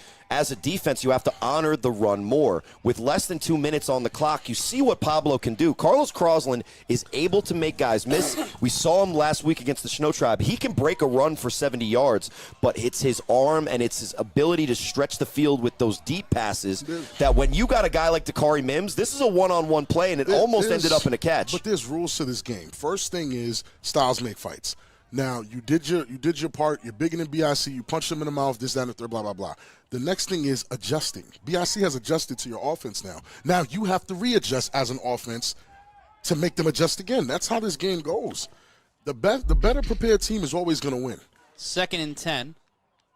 Minute 50 left to play. The snap, Crosland in trouble. Looks for a dump out. It is brought down inside the 25. And that's K-Wack. Why you do that? And from the start, whether it was before the motion, whether it was the miscommunication, it did not look like the U were on the same page. And Rob is going to hate me for a whole week until the next time we talk for me saying this. But this is the disadvantage of having the two quarterback system because right now nothing's working. You're going to say both of the guys are out of rhythm. Why are we not talking about the offense being completely switched versus it being a – look at K-Wack and look at the pressure. How is that a two-quarterback system issue? Well, neither of these guys are in rhythm right not now, and that's why they're not able – issue. Well, it's not. The is for offensive me. line is getting smoked. Let's call it what it is. The same way they would – excuse my French, but busting their behinds. If you ask the Sobermans how much time Carlos Crosland had on that play, but Carlos I guarantee you it would be more than 2.5 seconds, which would have been enough time to find Dakari Mims on the crossing route.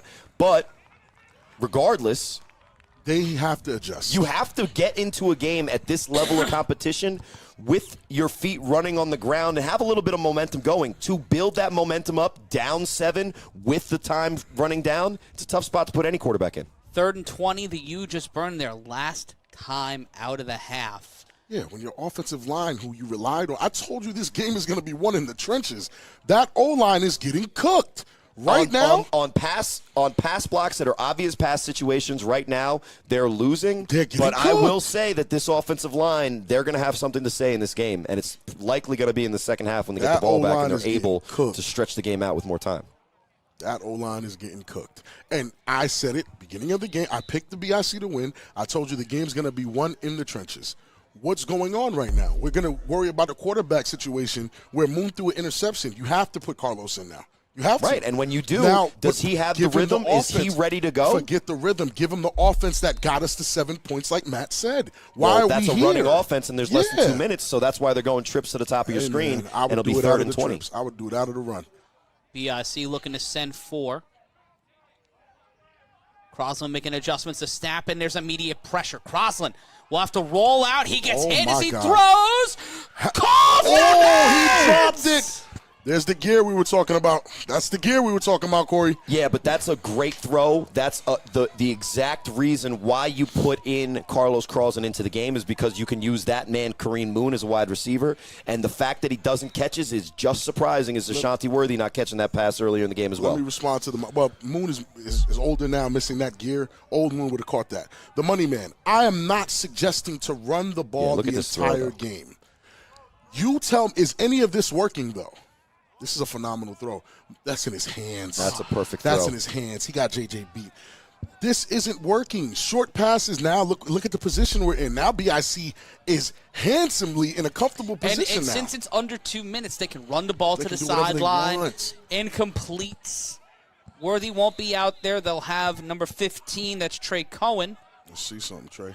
April's only son, And the out frust- there on the field. The frustration is going to set in. It's the offensive line. It has to start and end there. Well, everything about that play advantageous right there position. was what the U wanted and why they put in Carlos Crosland. It's just they didn't execute, and for them to win this game, they're going to have to make a couple more big plays that are like I that. agree. Leaving that one out on the table is a It's gonna shame. hurt. It's going to hurt. But they still have a whole half of football left, and if they can maybe force a turnover and play stout defense on this side of the ball, they could maybe even get a situation where this drive, 45 seconds, no harm, no foul. It's not even that big of a deal. But if BIC Against scores BIC, here, yeah, that's the problem. We've known BIC to be able to score well, in and 3 they seconds. just scored on Yeah. a relatively well-covered ball, Yeah. a pass behind Kason Kason Campbell Campbell going where he crazy. jumped up and grabbed it and just exploded.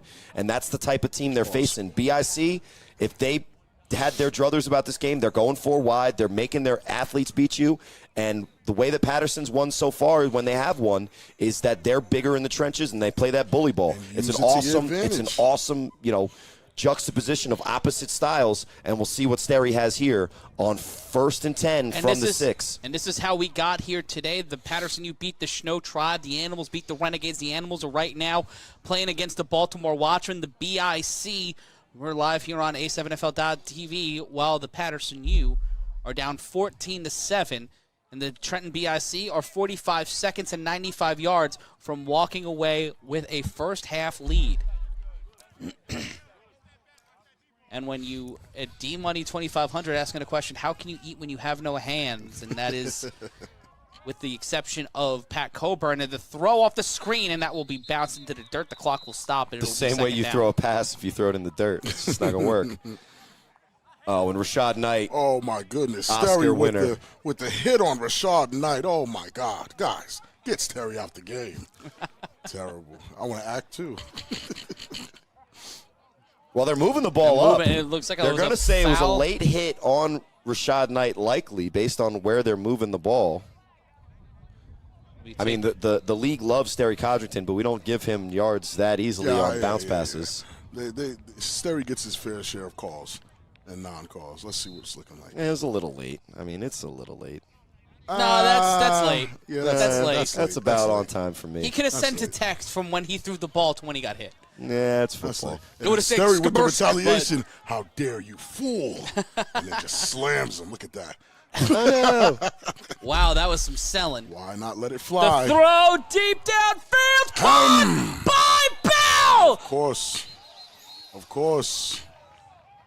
FOH, he says to the defender, and he does get out of there.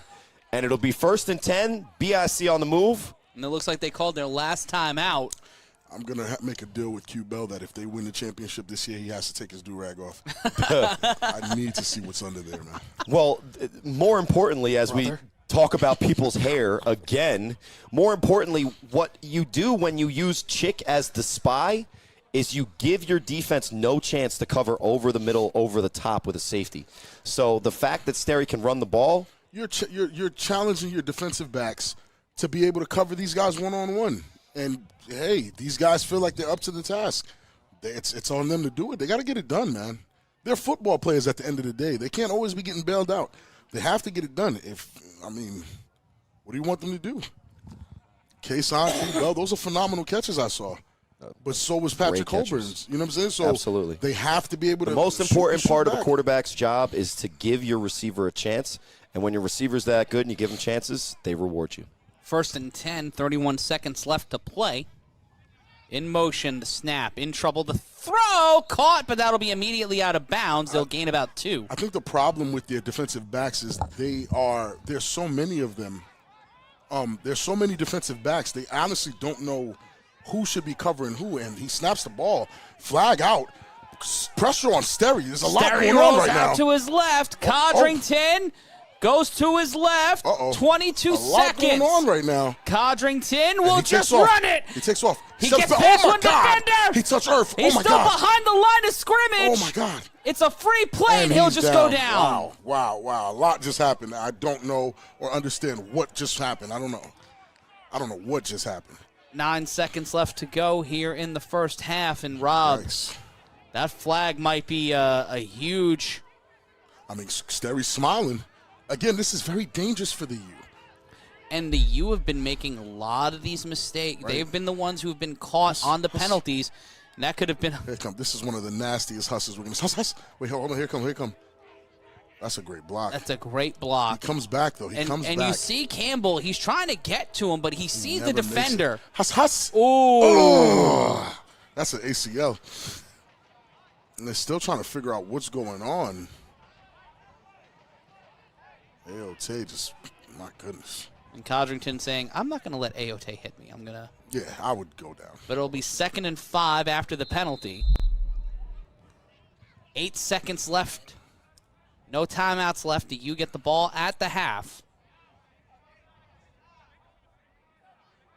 With 8 seconds left, Codrington may look to score to make it a 2-score lead into the half. Talking it over with Cohen. With Courage as an actual lineman who's not eligible. 1, 2, 3, 4, 5. And there's Ashante Worthy at the bottom of your screen. There. Watch Ashante. Bell set up next to Cohen. Kason Campbell at the top of your screen. 2 on the line. You rush 3. Codrington in trouble. He's got time, though. He's playing keep away. Codrington has to get rid of the ball, or he's got to run. This is the last play of the half. Codrington throws it incomplete. Wow, and he took a hit on that one. Matt, we are watching one of the best games this year right now. We are watching a Game of the Year candidate. If you expected fireworks, you expected chaos, you expected calamity, you are getting that and then some. 2 heavyweight teams throwing heavy leather here. Player down on the field. And we'll take a look at the replay here in Asbury Park Stadium at halftime. It's 14-7, and Codrington gets there, but Sterry is now on his horse. He can care less about the pressure, Matt. Take a look at him. He's got Ashante Worthy right there running across, but there was that defender right there who had him locked up. Excuse me, Amir. Just great movement there, and Markeith Williamson following the whole time, but not able to catch up to him. Oh, that's Pitt. Okay. Air Jamaica comes down and hits him out of bounds, but and it looks like Mayweather was the one who's down on the field. Amir Morris. I think it was Amir Morris, pardon me. Yeah, it was Chick. So at halftime, your score, the BIC 14, the U 7. We're going to take a brief timeout. We're going to show you how we got here, and on the other side of this, we'll throw things off. Let's take a look at some highlights. We'll be back in a minute. Send this to your friends. It's the A7FL playoffs.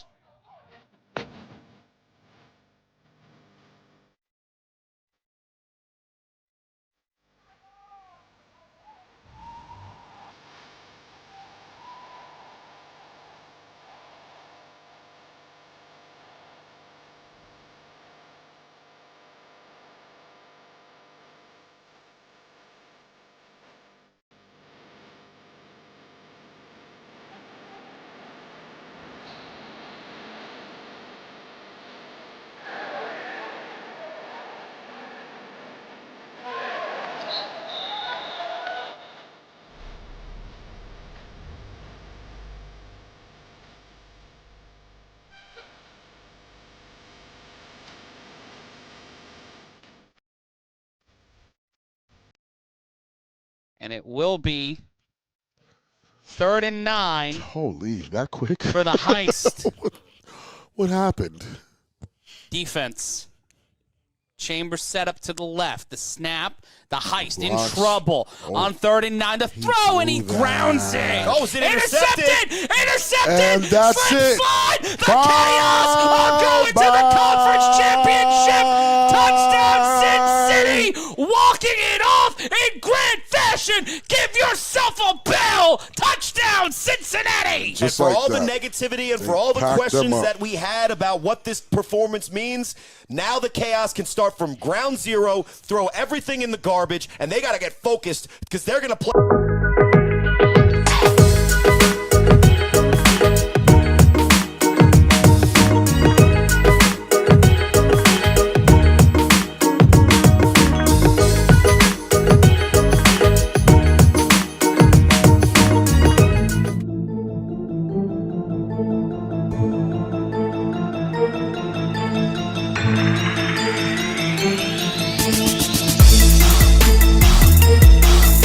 Adjusting my headset here. Got caught in 4K. I'm Matt Ryan, joined alongside Corey Hammond and Big Rob Fabian. And guys, we got ourselves a football game. Yeah, I'm not surprised whatsoever. This No, is the not game. at all. Now, what I love about this game is all of the in-between stories, the challenge, whether you're going to go spread offense or big offense, the quarterback story for one of the team, what Sterry's been able to do, and the back and forth that we always come to expect from these two teams playing. What's going to be interesting is who makes the better adjustments in the second half, because both of these teams need to fix some of the things that are going on. Obviously, more recently, the U has more to fix than BIC, but I don't think that this game you could say at 14-7 that it looks obvious which way it's going to go. Right now, sure, BIC's in the lead, but with some of the things that we're seeing as guys are walking in and saying, what their status is, and I'm not going to report on that, but also the fact that the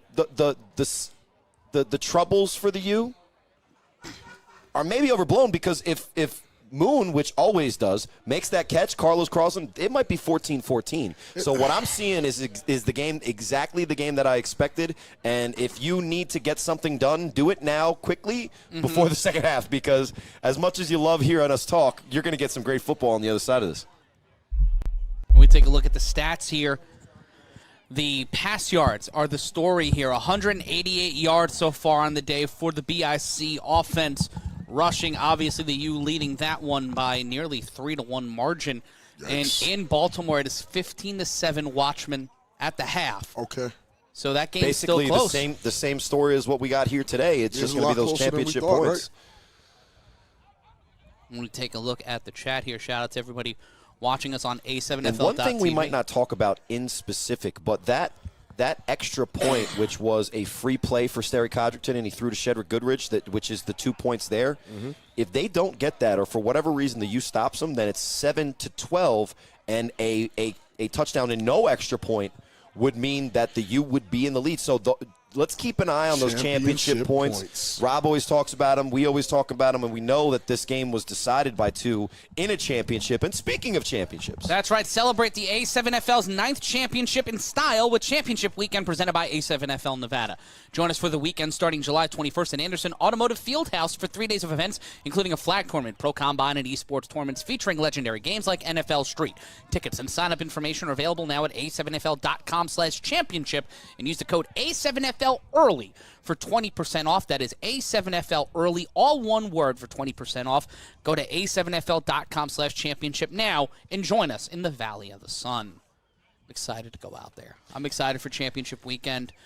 Dame Dash is going to be there. There's going to be food trucks. There's Mike Tice is going to be there. there's going to be a race. Mike Tyson's I've gonna heard be there's going to be a race. Wait, Mike Tyson's actually Mike gonna be- Tice. Oh, crap. Okay. The Mike former Tice, yay. Vikings coach. No, shouts to Mike Tice. Great to see you too, buddy. And Money Man, he's in our chat. He's one of our great fans. He says 33 yards passing for the U, and he has a little acronym. Not sure what that means, but it is the style of the offense that we get from both of these teams. Yeah, 33 to 188 looks wild, especially when you consider the explosive nature of the BIC offense. But we also criticized them when they came out with the 4 wide, as we look at Snag Sosa, who's ready, but has not yet made his impact. We criticized BIC coming out in their four wide, Agreed. having the two linemen. Now, they made the adjustment and they brought in Courage, which is A, another weapon you can use, but B, a blocker that can kind of mitigate that rush. But you're seeing what both of these offenses want to do. Those rushing yards also that BIC has gotten, guess where they've come from? The touchdown from Courage and Sterry Codrington. So both of these offenses are kind of doing what they want to do, and if the U are able to complete a couple of those passes that we saw and just missed, it's a totally different story in this game, and that's what we're going to see in the second half. Last we heard, listen, I understand that a lot of you guys want the Watchmen Animals game, but that's a Baltimore issue. That has nothing to do with what we're doing here. No. We can just give you the updates that we're hearing. And we heard it was 15 Watchmen, 7 Animals. And let's that's not the last sugarcoat thing it. we heard. The Watchmen, based on their regular season, in which they were the number 1 seed, based on the metrics that we put out there to win the division in the regular season, as you look at Sterry Codrington's stats, 10 for 17, 188 yards, the touchdown, the interception, which is first all season, and rushing yards to boot, that's elite-level A7FL quarterback play. But for them to have a stat line like that and only have the 14 points, a 7-point lead, it means that the U's doing some good things as well. Carl Meisner with a phone call with a dude probably upstairs trying to make something happen. 14-7 is your score. I'm Matt. That's Corey. That's Rob. And we are looking at number 8 of the U. That's Dion McDaniel. And he had a pretty good return last half. Let's see what he can do to start off this second. And we have a 3-on-1 throw-off, and we have people returning to the field from our position. They were watching the halftime show, and he's brought down at the 40-yard line, past the 40-yard line. It amazes me how fast Trey Cohen could go from right here, giving me a pound, to on the field, making a tackle. It seems like as the ball was in the air, he was already on the field. Like, it's insane. 93 yards of total offense for the U so far today. Well, after that dominant performance from their offensive line on the initial drive, it's really been the BIC answering the bell and playing up to the level that we expect, and a lot of the uncertainty and what style the U wanted to go forward with. As you see, they go right back to committing. Kareem Moon's in, Willie Mayweather's playing running back, and they have 1, 2, 3, 4 of the best blockers in the entire league in front of both of those guys who can make some damage happen on the ground. But can they do this for a full 30 minutes? We'll find out as the second half starts now in the A7FL divisional round. The handoff, and immediately met at the line of scrimmage and pushed back on the run. Burton in on the tackle alongside number 2. And Fly Guy asked a pretty good question. Where's Joel? Where's Easy? Where's DeMar? Those wide receivers are not doing anything besides Pat. I don't see any other wide receivers besides Pat. Well, and who is the U as a roster? They're 4 offensive line guys that are blocking, like 6 or 7 running backs, and we're going to cycle guys in. So Pat and Dakari Mims are top-level wide receivers. That's not the issue. But it's plays like what we just saw from Ole Bell, who gets in the penetration and stops him on first down.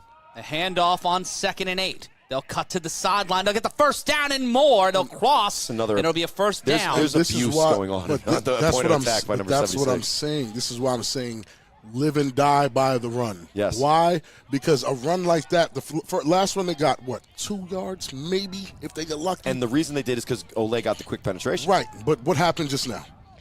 Abuse. A big burst. It's going to happen. The same way you're saying let them quarterbacks get their time. Let these running linemen get their motion going. And the more the defense has to honor that run blocking, right, the more wide open Pat and Dot Boss are going to be on the play action. 13:20 left to play. 1st and 10. Ball on the 40. Moon will hand it off again, and there's another opening, and that's a huge run by Easterling. Mayweather knows what he's doing. This is what he does. They go for the ground and pound. I know it chews clock, pause. I know it chews clock, but hey, that's how you control the game. You're at a disadvantage now because you went away from this being afraid to chew the clock up. And why? And what you see is Deshaun Johnson was on the point of attack to the right side, and because he was there, because of how dominant he's been in this game, the BIC defense over-pursues, over-commits, which opens up the cutback for the running back to slice it in the middle and get a great gain of 6 on first down, bringing up 2nd and 4. Start paying attention to those defensive linemen's chests after a few run plays. And there's SJ wearing Luck's jersey. They're just trying to confuse everybody here. Jones set up to the left. Moon will hand it off. Penetration. And immediately met, but he pushes through the line, cuts down the sideline, and Kason Campbell will finally bring him down inside the 5-yard line. And when you honor the pass that can go off of those heavy telling runs, you. guess what? You don't have enough guys in the box to stop the run, and you see the explosion there once the seal was made. Great run from SJ. Great play from the U. This is the formula they've been looking to do. There it is. So how do you forget about what got you there the entire second quarter? Absolutely. And all I'm saying is that when insane. we were talking about it, their second drive, they get the offsides. They were first of 15. They go right to a design pass play. They go out of themselves, and they're Take a look at that behind the block sticks. by Dot. Sealed up. That's just a better run from a There's better a running back. handoff, Snags. Sosa Ooh, great brought tackle. down quickly. Tomeno with the great tackle. The rookie Tomeno with the stop, and Snags giving him a dap there. Got him good. It'll be third down. Not so many people are going to make that tackle head up. Here's Take a the look at this second block down. by Dot. He washes down Ole as well. K-Wack gets in there, but this is not flag, so he misses. And there it is. SJ's just running it down. That's it. But, of course, Kason Campbell, for, again, Defensive Player of the Year, maybe, he chases it down. And it will be second down. Emotions all over the place in the chat and in the booth. Now, you got to watch. Whenever Marcus McKinney's doing something, watch him. Yeah. In motion, the handoff, that's to Jones. Jones will cut to the outside. And he gets that. He and they falls will right call in. it in. Touchdown, Marcus Patterson. McKinney with the lead block. SJ just did what he normally does. And when you got a guy that's one of the best running backs in this league history, and Marcus McKinney, hard body, and he commits to getting in front, being the pull guy for the run, and he explodes into the defender. Pause. That's how you get great run plays. And now, this extra point from the 5, the one-pointer I was about to ask for you. the tie, I was huge. about to ask you, Corey, are you going for 1 or 2 here? I'm going for 1, and if I have Moon in, what I'm doing is play action one side, roll him out to his other side. You get maybe a one-on-one where he's going to beat the defender in a run, or you give him the ability to pass to an open receiver. That's what I'm calling. This is a game, ladies. What do I know? A lot, actually. Some would consider you an expert at this game. They said you're this league's Tony Romo. Yeah, no chips. Going for 1, and here It is, comes it the is. immediate pressure. Moon Wow. will throw it. Call tie Championship game. points, man. Tie game. How do you leave Come Dakari on. Mims that wide open? That's It's for you, likely Corey. because when you have that is for me. It's likely because when you have Kareem Moon at the quarterback position, you got to honor to run first. Well, guess what? He's ready to pass it when the guy's wide open. Tie ball game. Don't go anywhere. Shanti Worthy next.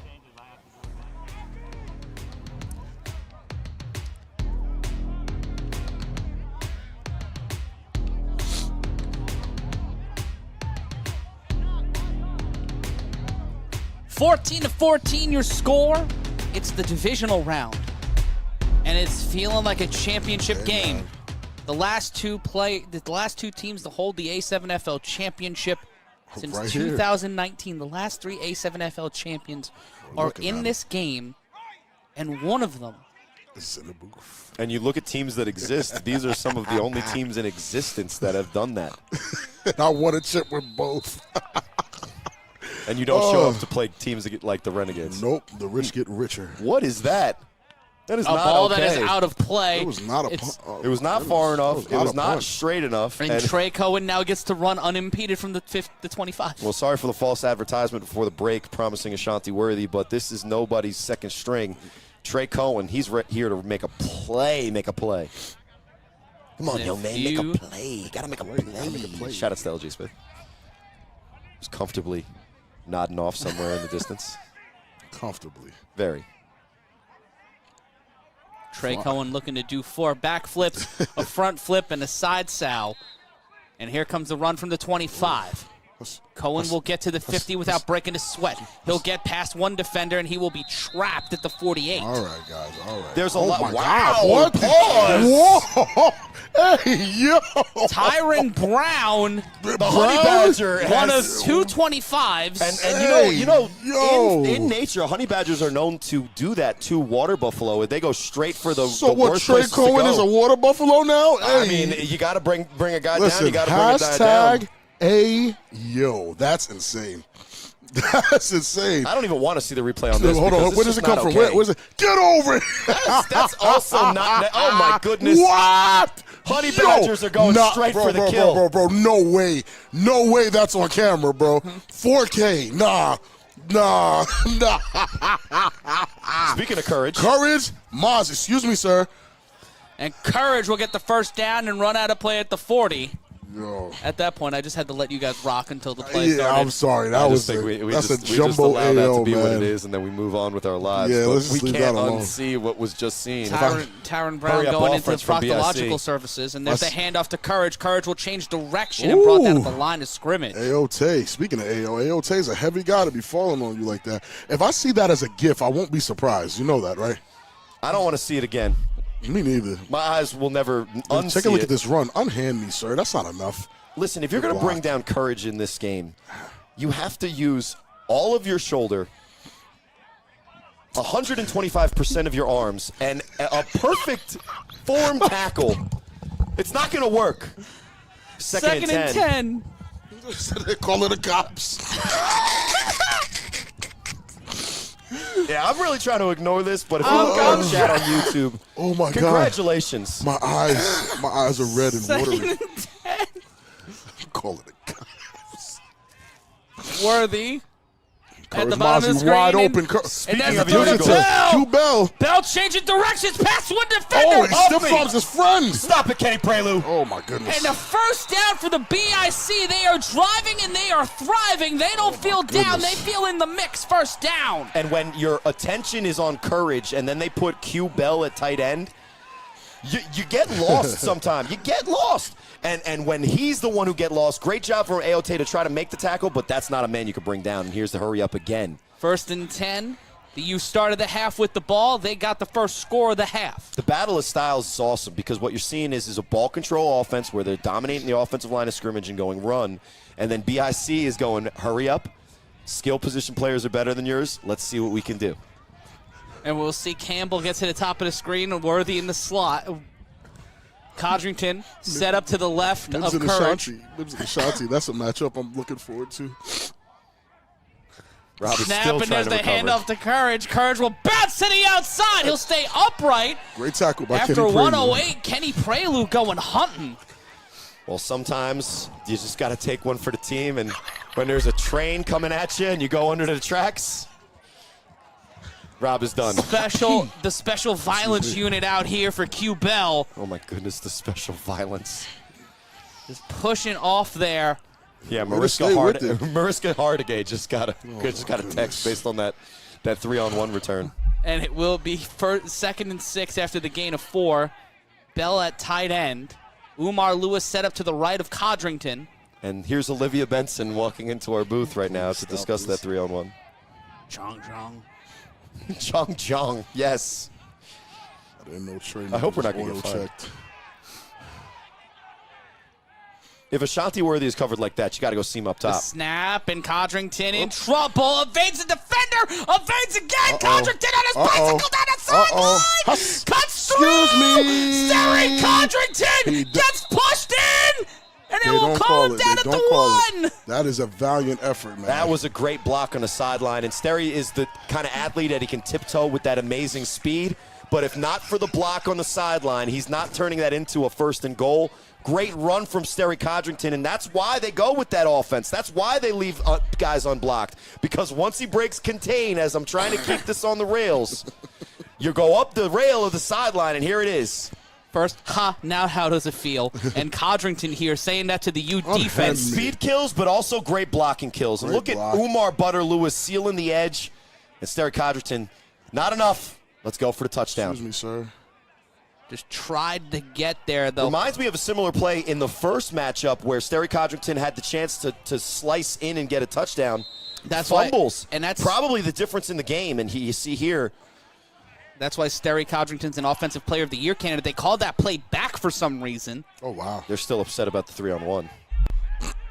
It'll be second and 12 after the unknown penalty.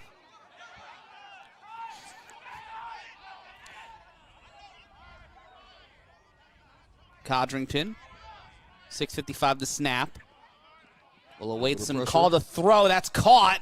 And now Henry Sir gets to the 25. Air Jamaica cleans up the mess, but that's pretty good offense if you're going to just execute there on 2nd and 12. A nice 6, 7, 8-yard gain.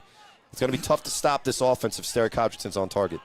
Sterry and BIC are in a stride right now, and they don't seem to be slowing down anytime soon. 3rd and 6. Same with the chat. Opportunity now for Campbell at the top of your screen, Worthy at the bottom. See the mistake Lamar you guys Lewis are making to the is you're left. still reading it. I can't help it. I can't help it. But shout out to everybody, a record audience on A7FL.TV today. Let's keep it going. We got one more game here on the main feed. Codrington snaps, throws. Ooh. And there's a flag. There's a flag. And Kel says he's got him strapped up, but sometimes strapping up a little bit too much is a holding call. And that's an automatic first down for BIC if the call stands, and it looks like it does. Another high throw over the middle of the field from Sterry Codrington, and when you have the types of receivers that he is literally throwing to play in and play out, it's not a bad move. It led to a touchdown with Kason Campbell. But that one was just a little bit too high for Ashanti Worthy, and they're kind of bailed out there as Kells climbs Ashanti's back to try to get the swat. Here's the replay. Look at the blocking. Don't step back. You got to step into that. Yep. Oh, that's not a call. Nah, that's not a call. That's not a call. I mean, hey, when your name is Hollywood, you sometimes get the star call. That's a bad call. He's definitely strapped. 1st and 10. Your score's 14-14. I'm Matt Ryan, joined by Big Rob Fabian and Corey And with the Hammond. football that we have on the field, let's focus in on what's between the lines and not what's between other things. And we see Jalen Kroom set up in the slot. And between the two wide receivers that you have in the bottom, I'm throwing it to Ashanti Worthy, and I'm calling it a day. The snap, and Courage Codrington with with the block, Courage with the time. block. There he is, look at Great him. offensive line play by Courage Mosey, but he gives up the goat, sets it up again. Codrington He's on will his just bicycle. go. He cuts to the Cuss. sideline. Codrington cuts into the 15, and he's brought down, and it'll be 2nd. There's U-on-U crime there as SJ takes out Dakari Mims. Hopefully he gets right back up. But that's what Sterry Codrington Player can injured do on the when the field. plate. Yeah, hopefully he can get up. That's Dakari Mims.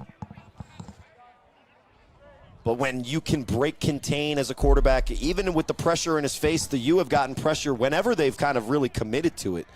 Some of the time, Sterry's been sacked. In the second half, not as many sacks, despite what we might read on the chat. But this is exactly where the BIC wanted to be, and what, too much? And based on the last offensive drive for the U got exactly what they wanted on offense. So as But my There's a question, lot going on. question is, does the U stay with that? I think they Do have to. That's their continue the identity, and grinding? why wouldn't you? Because even if you don't stay Spite. with running the ball every play, you stay with the same look, and then you take advantage of BIC having to overcommit, and you go play action over But the a top. lot of people are wondering in the chat and wondering on A7FL.TV if Moon's arm. I've seen a few comments about it. I've heard some questions about it.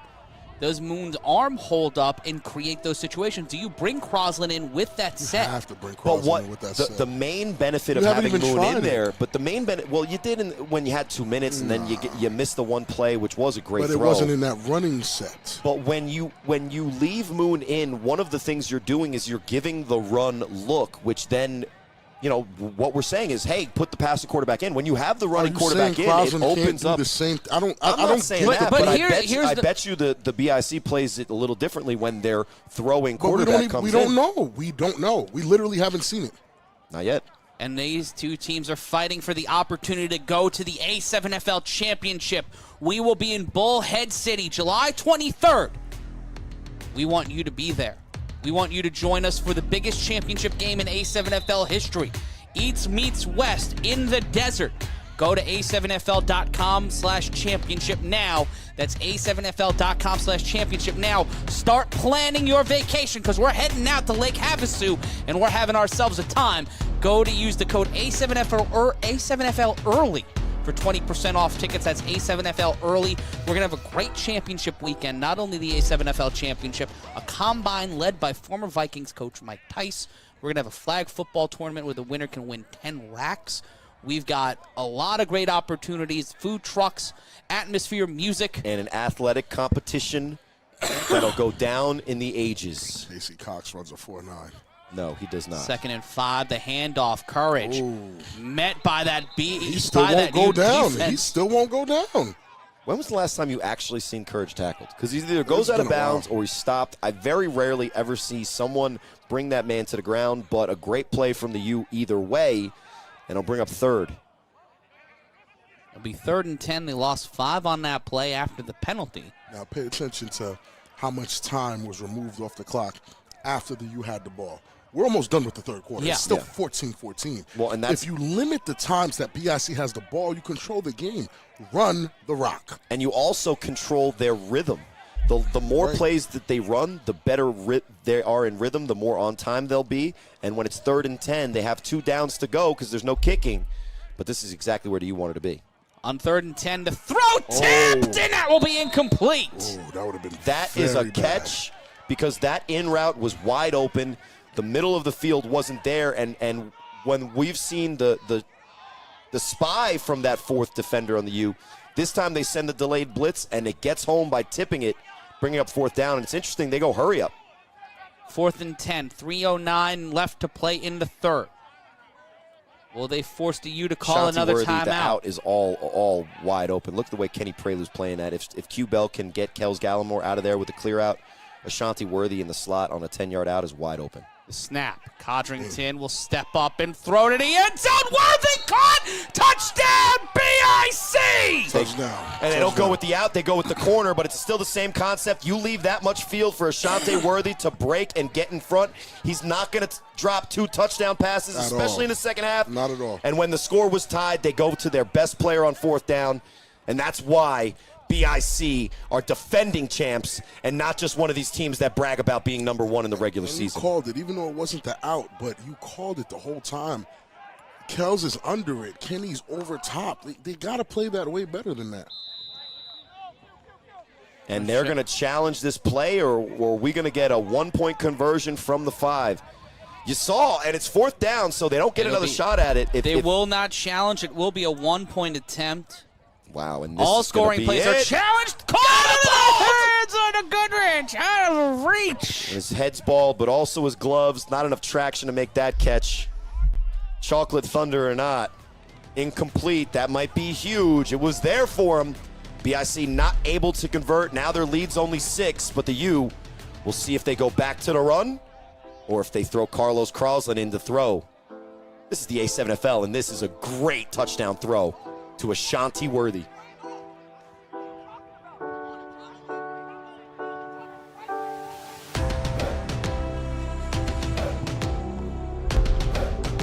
Twenty to 14, your score. I'm Matt Ryan, drawn by Big Rob Fabian and Corey Hammond. And this game will be marked by many things.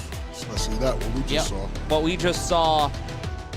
And it's great to cleanse the palate after the last 3-on-1 we had to get just great football play and Steric tiptoe in there. Codrington was in the pocket. This is just coming into me. I'm going to be mad. For 3.47 seconds per play on that drive. That's not too bad. That's great. That's pretty great. And that one will be caught at the 15-yard line. Sadiq Pitts. Sadiq Pitts runs through a defender. And it'll be 1st and 10. That was Cohen getting lit up. And Cohen has taken abuse, and you look at the size of a guy, and he's playing in this league, full contact, no pads. Well, what you can't see is the heart inside of his chest. It doesn't matter if he gets, thrown down by Deion McDaniel or trucked by Sadiq Pitts. He's made the plays on both of those plays, and that's the kind of player you get from Trey Cohen. This is not a good situation to find yourself in with the type of player that Sadiq Pitts is, but that's just a great form tackle in our league. And 35-yard line, not great field position for the U, but to no surprise, pretty big offensive set from Patterson. Nearing the 2-minute mark, they'll load up with the big boys. On the front line, it's thick boy season here in the A7FL. Kareem Moon will send his running back, number 20, Willie Easterling, to his right. And after this play, I'll confirm it for you guys. Okay, Moon. Cuts to the sideline. Moon will huss his way to the 42, and it will be 2nd down. And just to confirm for you guys, in the A7FL, you only need 1 foot in and possession of the ball. That is it. Once that foot is in and you have possession, it's GG's. We are waiting on a score from Baltimore. Seems to be 15-13, some are saying. Shout out to the Watchmen. Hashtag watch this. Hashtag no way to watch this. Hashtag maybe you should have took the trip. And they love me, by the way. No, they don't. And you still have to play them next season. You are nuts. Are you reporting live on this air that I haven't retired? No, you have not retired. The snap, the handoff, bounces off the defender. He can't get past Abby. And he gets driven to the outside, and that And carry doesn't by hit the ground. Former teammates, Olay and Mayweather, going right to each other. That's great. On the first drive of this game, Olay was literally taking off the field, escorted by 76 Deshaun Johnson as if he was making a fool of himself in a club. Since the first quarter, in that moment in which obviously Olay, you look at the size of Olay Bell, he's 5'10", 215 compared to a guy who's 6'4", probably 340. He changed the way that he approached the defensive spot, and now he's getting that penetration and making all the plays that he was missing in the first. 21-13 is the score in Baltimore. A flag on the play. We had a conversation, Rob, about a certain catch non-catch in which we were talking directly to Moon. Oh. You think Moon has something to say about that one? He'll never have something to say about that. I think what's missing from that photo is that the other leg touches the right leg touches immediately before that left leg goes down. That's after the right leg goes down in that photo, in my opinion. Listen, nobody challenges it. It's not my job to challenge it. If the refs decide after the play is done, after any, and another play goes in, and it's 6 in the books, what you can't do is later on say that that's the difference in the game, because right now the problem is U did what they needed to do after the touchdown. Is they stopped the 1-point conversion, and all they need to do is score 6 points and get the extra point to take the lead. That's ridiculous. It's a one-score game here in Jersey. It's a one-score game in Baltimore. Kareem Moon will take off. Kareem Moon will be met by the BIC defense, and he'll be stopped around the 47. That'll be close, but it looks like he does get enough. And when they go with an obvious pass-looking set, they still go with the quarterback draw. It's a situation where it'll be 1st and 10. It's a situation where if you're missing a holding call on the center on the touchdown and a bad call on a touchdown, that's tough. I don't know which one is which. Oh, absolutely, it's a tough. touchdown. But it's guess still what? A touchdown. You definitely have to rise to the occasion and beat every opponent, including the ops, if they are wearing zebra jerseys. Including the refs. 3 quarters down, 15 minutes left to decide this one. You're welcome, A7FL family. Very you are eerie welcome. Scores. 21-13 in Baltimore and 20-14 here. Will this be the biggest game of the season? And will this be the game that we walk out the same way we talked about the Watchmen and the Nightcrawlers last season, a year ago this weekend? Is this going to be the game that we talk about all off season? More than likely so. A lot of questions, a lot of concern, and showing why these two teams were in the championship the last 2 years before the realignment. A lot can happen in the rest of these 15 minutes, and if what we've seen so far kind of stays true to form, that almost, with this situation, 20-14, and the way that the U is methodically controlling the ball but not really playing explosive offense, that almost benefits BIC based on what I see, because the BIC has shown that they can get the chunk yardage when they need to, almost at will at times. They can play either offense with Sterry Codrington. The U can't do that with Carlos Crosland and Kareem Moon. It's and/or. It's not and. Well, what we've seen is in the fourth quarter, if you have any doubt on Kareem Moon, his attributes just went up to +10 because he's one of the most clutch players and clutch performers in this league. And the last time BIC thought that Kareem Moon wasn't the answer at quarterback, he ran in a game-winning touchdown as time expired. And we got one more game at the top of the next hour at 7 o'clock Eastern, 4 o'clock Pacific. We'll be live on Fox 5.2. It'll be the Insomniacs and the OTT. We'll also be here on A7FL.TV. Kareem Moon in trouble. He's being chased down by the BIC defense. Caught! And he collapses in the... was brought down. Ski Johnson on the reception, and it will be 2nd down. Well, that's a good completion, especially if Moon's going to shift out of the heavy look into a pass look. You have to complete the pass if you're going to do that. And what he's able to do is run around, give himself some time, and now they're going hurry up. Well, we see the pressure here. They're just not able to seal that gap. Miller Brothers taking a little bit of a play off there after some great blocking in the run game. They got beat. Nobody wants to pass block. We talked about this. It was a false start on the offense while we were in the replay, so they will move back.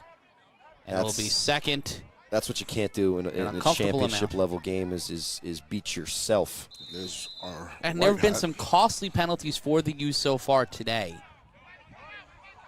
Any penalty you get in the playoffs is costly, and we saw games last year where teams were getting almost 127 yards on penalties deep into the playoffs, and those are make or break. The snap on 2nd and 8, and he's brought down at the line of scrimmage. Ole again.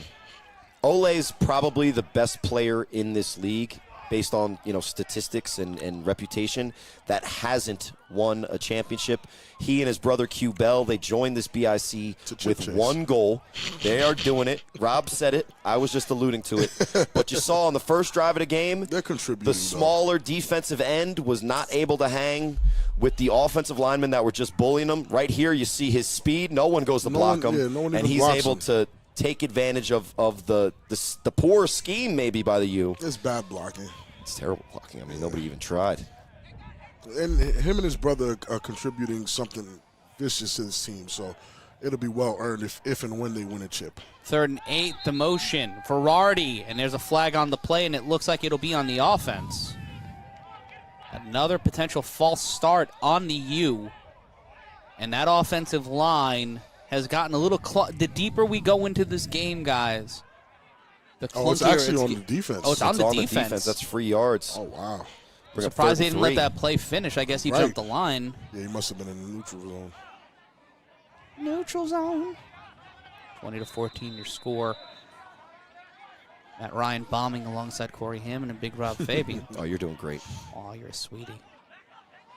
I may not run a 4-9, but I do love calling this game in motion. A handoff. No, Moon will keep it. They'll run that play back, and Moon will get the first down and more. Kareem Moon to the sideline, to the 30-yard line. Almost gets stripped and brought down by Verardi at the 29.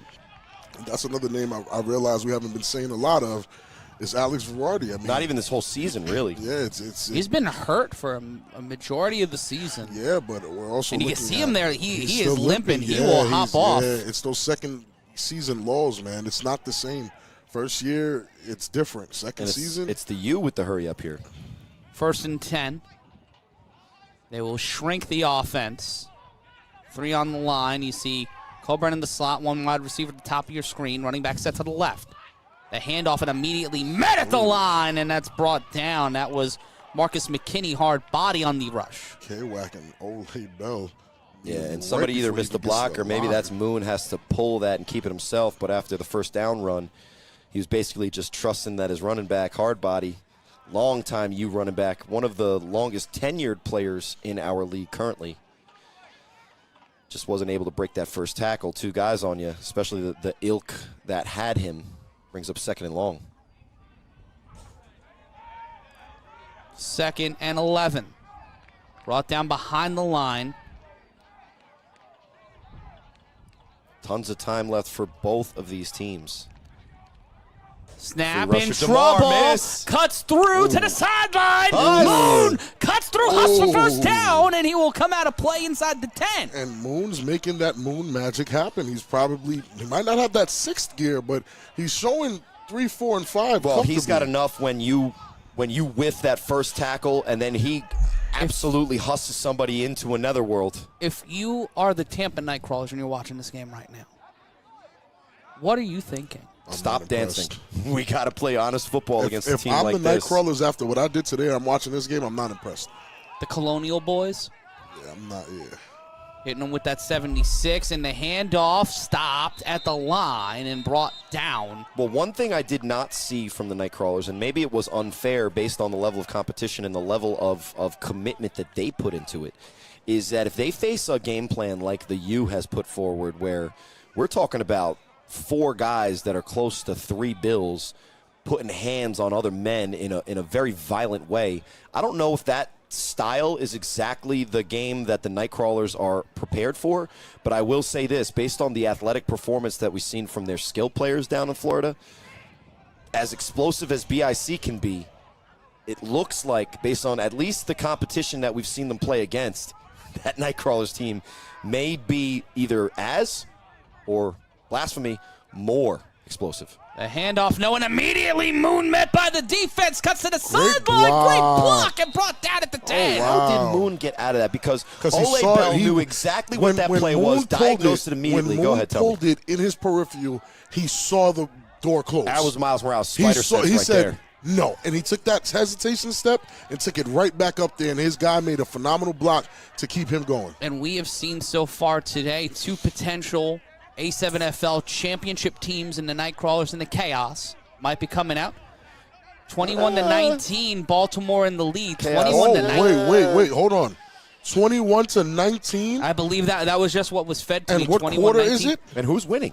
Baltimore's winning 21-19. Championship points, man. We are waiting on an update on what quarter it is in. Technical difficulties preluding from Ike Johnson and RTU calling the and action. it's Carlos Carlson coming in at quarterback. It's On 3rd and and 6. The handoff, and that will cut to the outside, and they will get back near the line of scrimmage, gain maybe 2, and it'll be 4th down. I like that move because sometimes the chess match on offense is look a certain way, execute a play that looks different. So when they bring in the passing quarterback and they hand it off to hardbody nice and easy, it's almost as if the BIC outthought themselves and said, hey, the quarterback's in that throws, let's watch for the throw, but it'll bring up 4th and 2, easily manageable based on what we've seen from this offense. But when you put it a one-play situation, BIC has more than enough to stop them here. And with 8 minutes left in the clock, guys, this is one of the most jam pressure-packed plays of the game, and we'll see what they go with here. With 9 minutes left in Baltimore, it's 21-19. Wow, we don't know who has the ball, right? We don't know who has the ball as of now. And we don't know, and you're going to hate me even more, Rob, if Huff is able to take the lead, who is the quarterback that you put in for the Watchmen with the chance to take the lead? I want to ask, who cares? See, at this point, I don't know what. Listen, I'm not going to say. I'm not going to tell you who I spoke to. The reason why people felt like the Animals were going to win in Baltimore is because the Baltimore guys didn't leave Baltimore. When they come here, they are more intense. They feel the wind. They feel the energy. They feel it here. At home, they're relaxed. Oh, it's the Animals. The U beat them. BIC beat them. Of course, we'll beat them. But you've never had to deal with Huff in that capacity. What a day for Carnell Wachter. This is Mama Wachter's probably very happy right now. 4 tackles on the day, 2 sacks. You better. Got to show up for his mama. And K-Wac's one of those guys that his presence is felt all game, and he has taken it upon himself to be an offensive lineman, to be an elite level blocker in this league at times. Yeah. But what I will say is that regardless of the full game stats, K-Wac always shows up once, twice, 3 times in those crucial moments, week in, week out, year in, year out. That's the kind of player he is. And on 4th and 2, you know, if you leave him unblocked or think he's not going to be the guy that beats you, be careful. K-Wac owes, though. I definitely needed to see K-Wac perform like this. It's been a on while 4th since and 2, he's been you go able to. Pablo here, quarterback. No, and tons of pressure. Empty backfield. Watch hard body at the bottom of your screen, the snap. He's gonna find pressure thrown. Wow. Caught, touchdown. Tie game. Easy. Wow. This game is dangerously close. Yeah, and that slant pass was dangerously thrown in there, and it's just a great needle thread there. Kason Campbell almost swats it away, but Kari Mims focuses on the ball. Carlos Carlson puts the ball where it needs to be. So now, and that's how you execute offense. Here are the points that I tell you guys are more important than anything off in the his world. back foot, not a lot of 3 space. people in his face. It looked like Campbell Burton goes got for a the tip. hand on it, too. Looked like it, but now it's the championship points. They go for 1, they go for 2. They need this score to take the lead. And no disrespect to Moon, but Carlos Carlson has the strength in his arm to zip that slant in there. Moon, not that he can't make the play in a different way, but I don't know if he completes that pass in the exact same way. And right now, the championship point is either going to lead to this game staying tied or the Patterson U taking the lead in what cost them maybe the championship last season. My goodness, I cannot believe it's coming down to this close of a game. I know you say that, but you absolutely do. No, you absolutely I mean, knew that this was going to be that type of performance. Be a great game. We know what we're talking about, Rob. Yeah, we don't say that the team's going to be a 30-point blowout and ends up being the best game of the Vegas so far. Snap and pressure. Throw. Caught. Dot ball. Of course. Was that 2? Of course. Did they go for 2 or 1? That was 1. Okay. That was 1, but That was really smart. at the end of the day it doesn't was matter smart, because doesn't. now the U has the lead and their defense just has to make probably 3, maybe 4 stops. That's not an easy task. Not at all against this BIC team, but with We'll it find 21 out. to 20, when we come back, you might just get some Ashanti worthy. A7FL. We love it.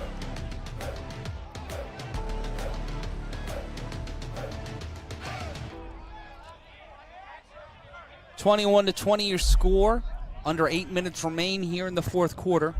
I'm Matt Ryan, joined alongside Big Rob Fabian and Corey Hammond. There you see Mark Keith Williamson, the dot boss. He is the reason why there's a crooked number next to that 2, making it 21-20. Man, oh man. And now Kason Campbell, a man who's gone viral for his 3-on-1 throw-offs, will get the ball and must return this one. It's got to go past the 35-yard line. It's got to go past the 35 yards in the air, past the 25-yard line, and it must stay inbounds. And it will be on a voracious Patterson U special teams led by Kels Gallimore. And they will throw this one. And that will bounce inside the 10. Campbell will get it. Secured. Campbell gets on his bicycle. And guess what? One defender is tripped up and brought down, and that's the Honey Badger, Tyron Brown. Yeah, I would have been scared to run the ball gets him. Yeah, he's got that energy, and when he's that close, you got to immediately eject the play and run to the sideline as fast as possible to avoid what happened on that last 3-on-1. But, hey, that's a strategy, and so far it's worked. He has been like a speculum, just completely separating the defender from the end zone. He goes for the wrap and everything. And he runs up real quick, and you ain't Kason checking Campbell mine. was not sure what was about to happen. You see where Kason's hand went to protect I know himself? exactly where his hand went to. Get away from me, young man. 7-17 and counting here. And both of these teams are showing that they have that championship medal. They've both been tested here early and often on offense, on defense, on special teams. Now, this is exactly what you signed up for coming into this game. We know who BIC is. They can score quick here. We know that, right? Does that hurt them or help them here? I think it helps and it hurts because what you do is if you think about it too much and you don't take the easy score, then you come out of it. Here's the jet sweep to Umar Butter-Lewis. Lewis gets tripped up by his own teammate, and he stopped at the line of scrimmage. And they a quick score is a problem for me, and I'll tell you why a quick score is a problem. 6 minutes, 37 seconds. BIC can score in the next 30. Yep. Giving the U an entire 6 minutes to walk the ball down, which they've been able to do, and you know you can do. Or you take those championship minutes, walk the ball down, and give the U the least amount of time that you can possibly give them. But it's one of those huge conundrums, Rob, because do you go with what worked as BIC and go with the hurry-up, or do you worry about the clock and worry about what the U can do? I think what you have to do is just execute offense and get the first downs and points. Snap, Codrington in trouble. Codrington that is a big sack. Wow. Burton. Wow. And if Burton is going to be unblocked in the middle of the field, the rest of the offensive line has to get the other guys. And when you saw Sterry put his arms up, basically asking everybody, like, what is in front of me? He has to either get rid of the ball, find somebody and get it out of there. You can't take the sack on second down, bringing up third and forever, especially with all of the momentum on the U's side right now. This is dangerous, man. That is the second time Codrington's been sacked. Well, the second time Burton sacked him to throw off the screen to Courage. Courage gets through one defender, gets through the other. Oh, to Worthy. Worthy keeps running. Worthy brought down at the 39, and the BIC matriculating on 3rd and 28. It's just like they drew it up. First down. First of all, everyone watching at home, no, you are not going to do that. Don't try that. Chaos, you better not be watching that and do that in the Ohio fourth quarter. I mean, the Final Four. This is just Courage knowing exactly how to play A7 ball. Nobody knows how to tackle this man in the open field. And when he's about to go down, here's more yards, buddy. That is not a forward lateral. That's a lateral back. That's smart because it worked. But since you guys don't know how to do that at home, do not copy one of the greatest players in our league's history. They're challenging the backwards lateral. That's not a good challenge. Does any part of his body touch the ground before the ball's out? We'll see here. Snags, good luck tackling Courage. You're a great. Oh, that's Kenny Prelude, by the way. And is he down? Oh, no. If his wrist is down, it's down, but his wrist is the only thing that's close, and it did not look down to me. And it looks like they would have gotten the first down either way. It's good. It's a confirm the U. Kind of a waste of a challenge. You lose a timeout. Yeah, that's kind of foolish. Especially if it wasn't going to matter anyway. That was mad. I've never seen that. I've never seen someone say there ever was a U play. That was mad rugby. I've never seen that before in my life. And let's see this, and we'll see how Burton got that sack. We'll line it up in just a second here. I mean, the chat wants Sterry to stop asking or looking for the refs for everything. I can understand that. Well, that time he wasn't asking for the refs at that point. This is the play. And when you have a check down option as dangerous as Courage Mosey, he's definitely not down. That's behind him. They're lucky that they tackled Ashanti Worthy. Hey Rick, if you think so, tell them to come out and try. That would be great. I love the rugby guys. They always want to come out here until they realize that football is a skill that's learned, and it's earned. And rugby is a tough sport. Great job, Burton. 3 tackles, 2 sacks on the day. Burton's going crazy, too. Cracking through the offensive line any way he can. It's 21-19 in Baltimore. It's 21-20 here. And let's just congratulate Rob this entire game, not mentioning J-Rock's head once. You have to go and say it. Of course I did. We had a little bit of a lull. 1st and 10 for BIC after a great play from Courage Mosey and Sterry Codrington and Ashanti Worthy, who's getting the ball this play. Codrington, the snap. In trouble, there's Jairus Rogers. Codrington skates past him. Delicate as lace, hard as lightning. Sterry Codrington will get to the 50 to 45. Oh, it's out of play. Whoa. Got a little too close to the sun. Icarus on gossamer wings. Sweat off the forehead. That was scary. And that's why they call him Scary Terry. That was scary, bro. But they'll run the hurry up here. The clock will continue to run. The only time the clock stops. Yeah, and the hurry up with what Rob talked about is crazy because the only benefit is what you see there, that the U isn't ready if you hurry up, and if you catch them off balance, then that's better. Here's the pass to Courage, right? Yep. And just a great play there. And a great shot of Burton. The timeout called by the Patterson U. And if I'm correct, that's their 2nd timeout. They only have 1 left because if that was a challenge. That's tough. That's why that challenge was. Yeah, they're really going all in that they're going to have to get the ball back and churn the clock out with 1 more drive. If you're and you see Rashad Knight there leading the team, he's not necessarily one of those guys when you think of the Patterson U that jumps out to you, but he's a coach. He's a very veteran player and one of the only players that has won a championship that wasn't on these 2 rosters, a former immortal and a champion, as you see Shanti Worthy and Sterry Codrington figuring out how to break down Kels Gallimore, who's on coverage out on him, playing and play out this And I game. have us update live from Baltimore right now, 27-19, and I'm guessing that's starting to pull away. Yeah, Watchman saying watch this even though they're not visible. On the day, 14 to 23, 248 yards. He's rushed for 73 yards. He's rushing like just around 9.7 yards per rush. And he's or really 10.3 yards per rush, pardon me. And he's really only taking it when he has to. This is the type of play that you really hate because as a defense, you do your job. Ooh. And other than get the ball when he fumbles it. Here's 1st and 10. 1st and 10, Codrington.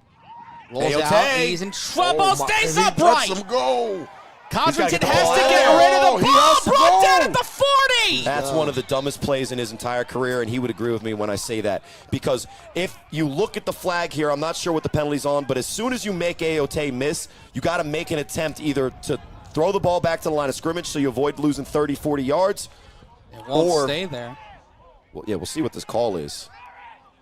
Seems like Did the U defense bail out Sterry Codrington on what looked to me like a 40-yard loss? So I can confirm that the Watchmen are now leading 27-19. They just scored that 27. I'm hearing it's a great game. They are definitely in the 4th quarter. I don't have the time just yet. Shout-outs to Keith Salmons, who knows all the goings-on, except for why the Watchmen don't want their games televised. Look at how open Kason Campbell is there right on time. Defensive holding is the call. Oh, that's nasty. The U are going to be very upset after this game because if BIC walks out, they're going to talk about that Ashanti-worthy catch, and they're going to be wah, wah, wah. And they're going to talk about that call because there wasn't even an attempt made to throw the ball. So to call the holding when there was no throw, it is the rule, and you got to play by the rules. And that's maybe why Sterry didn't throw it. But to bail out Sterry on the negative 40-yard sack, and now it's 1st and 10 inside the 30-yard line. Wow, what a huge change for these two teams. Let's see if the U can bounce back. 3:50 remain here in the fourth quarter. 1 point lead for the U, who only have one timeout and a 2-minute warning to help them stem the tide. The throw by Codrington, caught by Worthy! Ashanti Worthy with the lead when it counts! And what we will call that is the Brothers in Christ prayer, because when Sterry Codrington throws off of his back foot, the ball is sailing in the middle of the field. Ashanti Worthy adjusts to the ball, comes back to it, and that's why he's so open. He was covered on the initial route, but when Sterry trusts a guy that much, as there's some level of justification here, look at how poor this ball is thrown to anyone other than Ashanti Worthy. That's a great Off rush. your back foot. That's a great rush. Great coverage on both of those guys. He mistimed it. And guess who adjusted to the ball soon enough? It was Ashanti Worthy. And when you need a big-time play in a big-time game, you go straight to Hollywood. And it is 26-21. And it looks like the BIC will go for 2 here. The championship points. Now, this is going to be huge, because if they don't get it, all the U has to do is score a touchdown and they win. If they do get the 2-point conversion, that forces the U to convert. A whole lot of trust in that throw, Trevor Narlock. You couldn't have said it better myself. A whole lot of trust in that throw. But it's a great throw, because when you have Ashanti Worthy, he's going to make that play 7 out of 10 times. And even though that could have been picked off, it was a touchdown. That's some Snap heavy Codrington. bias. He'll roll out. Pressure. He tries to avoid. Yikes. Oh, no. Dot Boss Yikes. is down. Oh, that player's down. Ryan Shamar. Ryan Shamar. That's a great play to stop him from And getting they in. stop him, but a Craig player Pitts. is down. Yikes. That is Yeah, Corey, not I'm what gonna you call want to out. see. Timeout, official timeout, a player down on the field. Yeah, I'm calling you out on that, Corey. I have to. That was Rashad. You know that, right? What, that it was a good throw because Shot it was a night. bad throw? You can't say, yeah. You're the quarterback. I'll ask you this much. I'll ask you this question, guys. Go ahead. How many touchdown throws to Ashanti Worthy would you say that aren't that great a throw to other guys? He's gotten the ball No. 3 times today. With 2 twice. touchdowns. 73 yards. Offensive one- player of the year. And when it counted, Ashanti Worthy got the ball, and he got into the end zone the 2nd time today. Well, we talk about awards and this and that. I'm going to make up one. MIP, most important player, because whenever BIC needs a guy to make a play, whether it's easy, hard, 3-on-1, reception, Oh, no. it's Ashanti Worthy. Don't distract the folks by giving us another hot take. What? You said that duck throw was a good throw, Corey. I'm not going to let you go. I said it was a good throw, even though I said it was a bad throw, too. I said it was a good throw because who he was throwing the ball to. It doesn't because if matter you're who throwing the he ball threw. up to Ashanti Bro, Worthy, it's better than Mims- taking a sack, Mims and it's better than mistimed throwing it that. out of bounds. That's a mistimed interception from Mims. Oh, it could have been an interception. That's Absolutely. a terrible throw. But guess what? Ashanti's a bailout. 26-21 your score, untimed down. That ball will bounce in for Deion McDaniel. McDaniel on the untimed down. He is met at the 26, and he will only get a yard past what he would have gotten on a dead ball. DeMar goes for the strip there. Smart play, but credit to McDaniel for holding on to it. But this, hey, 3 look, minutes, 3:35. 35 seconds. This is exactly what the U want. All you they have got. to do is execute their entire season's game plan. Can I pull a card out of your hat? Sure. Can I be Go Corey for a for it. second? What quarterback do you put in here? Oh, you for put in the last running 3 minutes and quarterback. 35 You put in the seconds? running quarterback. I'm going Carlos Crosley. Really? That's I'm what I going would do Carlos. because I would throw the ball if I was calling I'm plays. with you. But with 3.5 minutes, I got to go Carlos here, man. 1 timeout and a 2-minute warning. But what we've seen in this game is that, no disrespect to Carlos Croslin, who at times has looked to be an elite level thrower of the football. You ask anybody on that U sideline who they want with 3 minutes left in the game, with the ball in their hands to make decisions, and most of them are likely going to say that it's Kareem Moon. And I think I would agree. 1st and 10.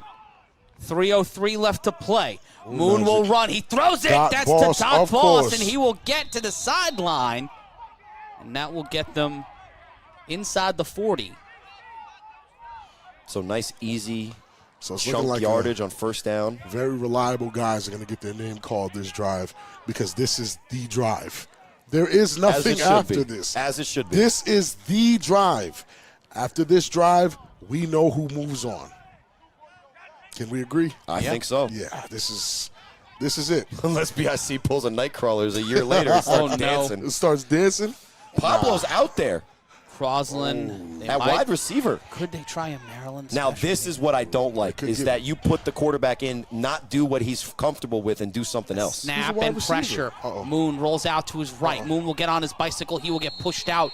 It'll be, they call him out. They're trying to call him out around the 35 and some consternation. Yeah, you see John Columbia there pointing directly to the spot where he felt as a non-referee. They did 2-minute trust him. He warning. was correct there. 2-minute warning. 1 timeout left for the Patterson U. But now they have the weapon of running the ball to the outside. Right. They can stop the ball. The clock stops on incompletion, so this will be a very long 2 minutes for Right. the BIC defense if they don't get stops here. And you talk about reliable names and trust, and there's number 21, Hardbody, out there for the U in a do-or-die moment. Look for him to maybe come in motion and get the jet. 3 on the line. The BIC look to send 4. The snap, and now Moon will run it. He's taking Moon off. will keep it, and he will go Oh, right down the wow. sideline. He will get the first down, and clock will stop. He will run out at the 44. And that's just too easy. If Moon's the quarterback, then you got to force him to throw the ball. Because the worst case scenario for BIC's defense is they allow Moon a lane to take advantage of, make the quick decision, and do what he's most comfortable doing. If you force him to stay in the pocket and throw a perfect pass to somebody, that's probably your best chance to catch him in a position that he's not comfortable. This game's going to be decided by championship points, bro. As it should be. This game's going to be decided by championship And look, points. was this not the exact score in the game earlier this year in which Kareem Moon was the quarterback 26 with a chance to with one final drive? It was 26-20. The championship game was 32-30. With a minute 55 left, Kareem Moon in BIC territory gets the ball 1st and 10. He has 3 wide receivers. They got to set up cover at the Dot top of the Boss. screen. The screen to Coburn. Coburn will Oh, keep my. it, and he will get Goes dragged out of bounds at the 36. No, they'll mark him at the 35. And even though this seems like it's the passing offense, it's still easy chunk yardage. Let's take what the defense gives us. Let's play under control. The U is basically just converted that run-heavy type of strategy into the under 2-minute type of strategy. You see there, they go with the quick screen. They get the yardage that they need for the first. They get out of bounds. They keep the chains moving. They keep the clock still, and they keep themselves within striking distance of getting this win and heading to next round. 2nd and 3. Coburn set up, fakes the screen, does Moon. Pressure, Moon will get on his bicycle. And he He will get the first escapes. Oh, down my goodness, and he runs escapes. out at the 25. Wow, We can talk about wow, gears. I don't know wow. what gear that is, but it's enough in clutch It's moments it's 5.5. for Diane's But- son to get the first down, as But he the always U should. doing the BIC a favor, though, stopping the clock, and with 2 timeouts and Sterry Codrington behind center, if the BIC get the ball back here, it's still anybody's game. We have Yeah. a Baltimore update. The Watchmen win, and they advance. The We can Baltimore confirm that. Watchmen will be back here in 2 weeks' time. Listen, watch this, even though you couldn't, but they do get the job done, and that's all that matters. But I'll say this, Matt, when you say that they give them time, they're also giving themselves time when it gets into the tighter situations inside the 20, inside the 10. That opens up the ability to go with that big offensive line and Why am just I pound it nervous? in. Why am I Pause. nervous? 2nd and 3. It's just that negative, that nervous energy, Rob. You're not nervous. You know that this is going to be great football, and you're going to call it awesome. I'm excited. 27-19 is the final in Baltimore. Here comes the pressure. Moon in trouble. Throws it to the sideline. Incomplete 3rd down. Smart play. It wasn't there. He needed to do the right thing. Not what we saw Sterry Codring do in a similar situation. But it's not a bad play to make sure you avoid the sack and stop the clock. It's 3rd and 3. And this is exactly what we expected in this game. 2 of the Titans of not only this season, but the entire league's history. Toe-to-toe, style for style.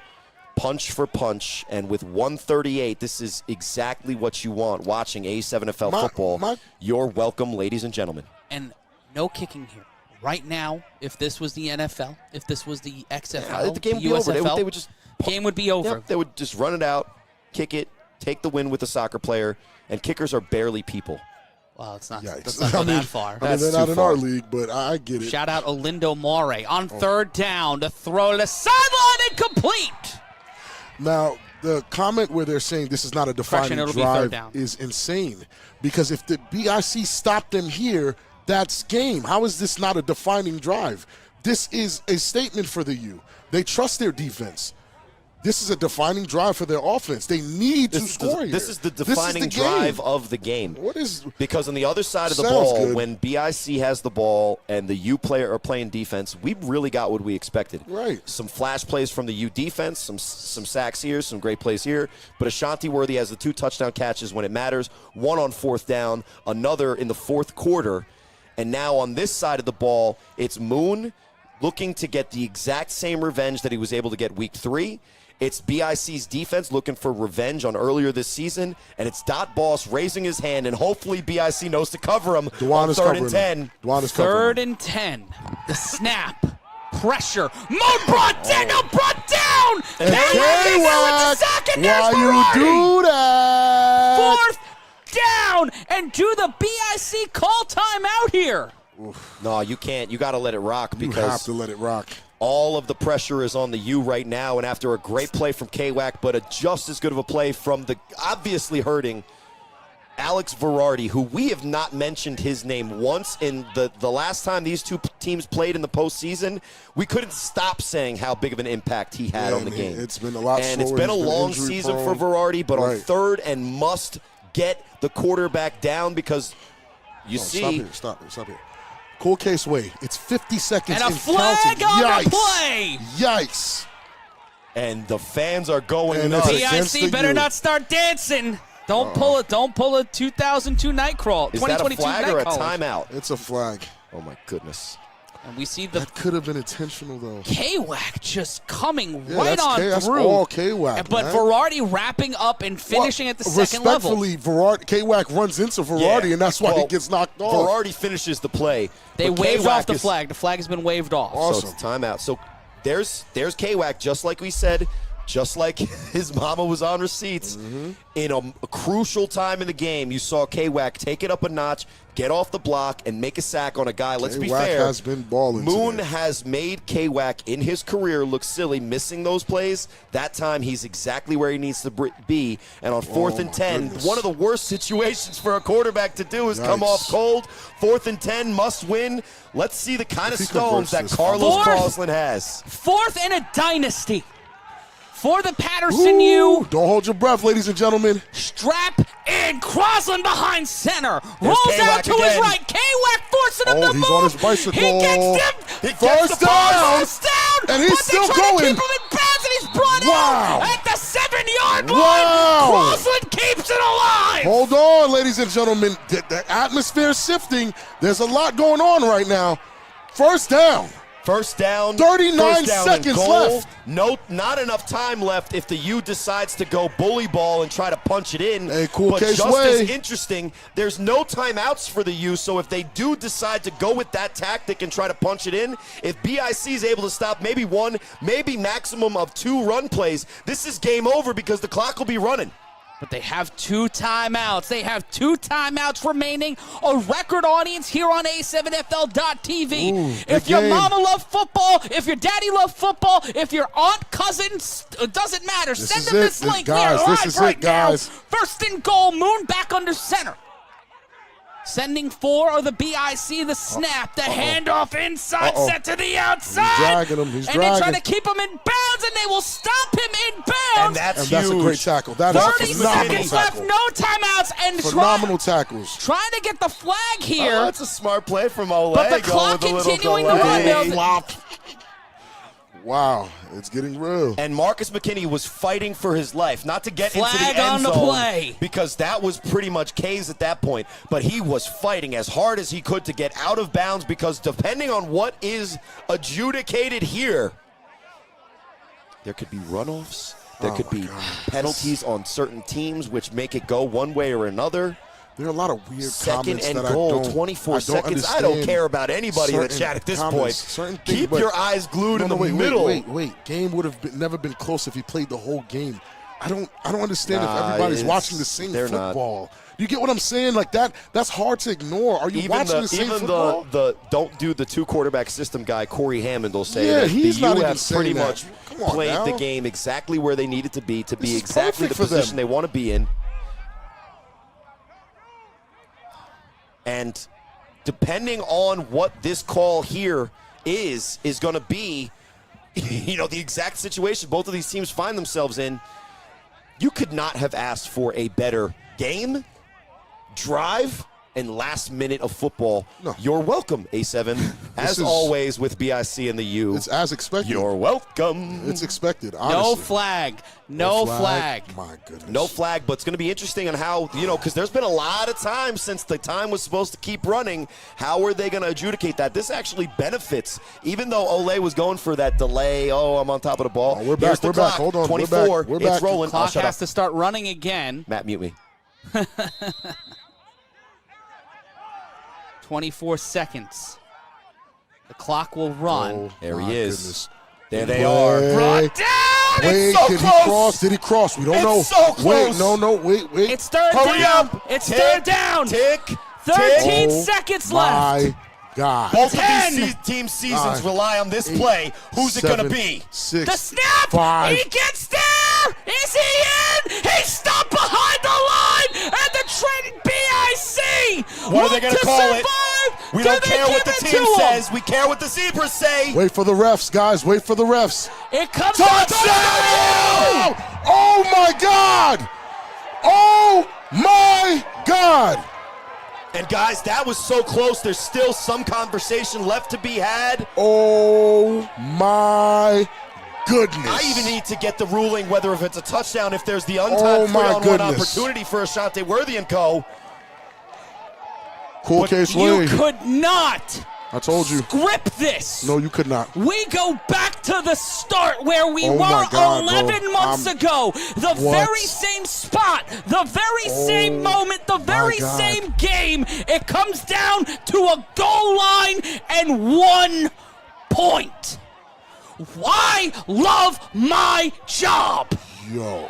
Now, are they going to either look at this again? They're walking to the 50. Are they saying that this Wow. is absolutely They're walking done? to the 50. Because how close that was. Wow. It was. We were just waiting, only waiting on what the refs had to say, and because of the just humanity, the masses of humanity on each side of the ball, basically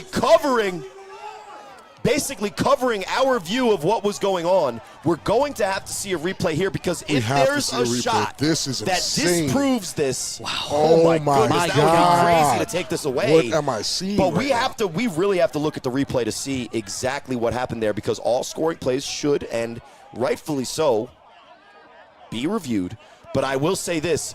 That call is more important than anything because if it is going to get taken away, there has to be indisputable evidence, and it's going to be a miracle if all of the camera angles that we had show anything indisputable to What take this happens away if they from the do, U. Corey? What happens if they do? We are If we see that Kareem Moon's knee was down and the ball was not over, we cannot give the game to the U based on Whatsoever. what the call We was. can't. To convince the refs. I don't know if and, that's and you're true. seeing Going back. here we're going to go. We have another angle. We are at the He looked down. He looked down. Listen, he looked down He on looked the replay. down. It looked like he didn't cross the line. It looked like they he looked fought. down. And if they earned it because of how much they wanted it at that end, Can they run and it they back? convinced the ref, They This gotta run is it back. just chaos. as much. This It is feels like madness. election night. It's from a camera shot. This is You from tell our me, replay fans. computer. The ball's in his right hand. He's in the air right now. You tell me, And look, fans, he's is in that the air. touchdown or not? His shoulders down inside the line. His shoulders down inside the line. It looks as if K-Wack pulls him in. Well, it's called a man. touchdown, and it's ruled a touchdown. And now what we have to The do ball is did break the plane. We have confirmation that the ball ball broke the plane. So it's a touchdown. And now what we have is the 2 seconds left in the game, wee. which means untimed return opportunity. And unlike 11-on-11 football, where the kickoff is, first of all, started with a soccer player. Did you and call? is most of the Matt, did you call 2016? I think I did. Did you call them? No. You're talking about- I started in 2019. Oh, you're talking about the tiptoe? Yeah. This might Also be in karma for that. 2016 but also in Wow. 2016 was when Kareem Moon with a chance to No, win that's the game what I'm on asking. a 3-on-1. No, that's what I'm asking. Against the Immortals, though, not the yeah. catch. Oh, yeah, I remember that. So we are going for the extra point try. And this is the rivalry in the A7FL. Right. This has been the last 2 championship games. This is the earliest these 2 teams have played each other in the last 3 seasons in the playoffs. And as comfortable as our Vegas audience has gotten with the great players and the great play we get week in, week out from the Vegas division, and shout outs to Derek Duncan bringing our brand of football from the Northeast out there, this is your opportunity to really firsthand see exactly what this league is. And if you're look wondering, at the score, look at the intensity level. This was the championship the past 2 seasons. The ball broke the plane with 2 seconds left. And when he got through there, that's why it's at 2 seconds. The clock did not run out. They didn't run out. On the replay, they saw there were 2 seconds left on the clock. And this is tough, too. After all the energy that was just expended trying to figure everything out, thinking the game might have been over, you're asking these guys to come back out here and give it the exact same energy they had right before this crushing touchdown. It's or like more. It's This like is even more do or die. We have been granted in the UFC championship round is 5 rounds. Right? We got a Sixth sixth round. round. Now, this is crazy. This will be known as the 6th round. But listen, there's a 6th round, but it's also like And here first it is to again. connect Just take with a the look. punch. And he gets... Pay attention to K-Wack. K-Wack's in the end zone, and like he pulls him in. It looks like K-Wack pulls him into the end zone, unfortunately, by trying to get the ball out. Think about what I'm saying. K-Wack is trying to get the ball out. You know that's what he does. Yep. So if he's pulling him in and K-Wack's in the end zone, where's the ball? The ball's crossed the plane. Well, regardless, when the call is that it's a touchdown, what we needed from that replay to take it away is obvious evidence, indisputable evidence, and nothing there looks to me indisputable. You could argue back and forth whether it was a touchdown, whether it wasn't. When we just looked at it, Matt said his shoulder's in. It looks like it's a touchdown. It's that close, and that's how close these 2 teams are, and that's how close this entire game has been. And that's all I still want. have 2 seconds left. That's really all I want people to understand. Yeah. Before you can even say if it was clear in or not, the fact that it's that hard to tell is where you should probably right leave now, depending on how, before we know how this ends, is this the greatest game in A7FL history? Right now? With recency bias. Yeah. Oh, absolutely, with behind. recency bias. But with recency bias, what for I sure.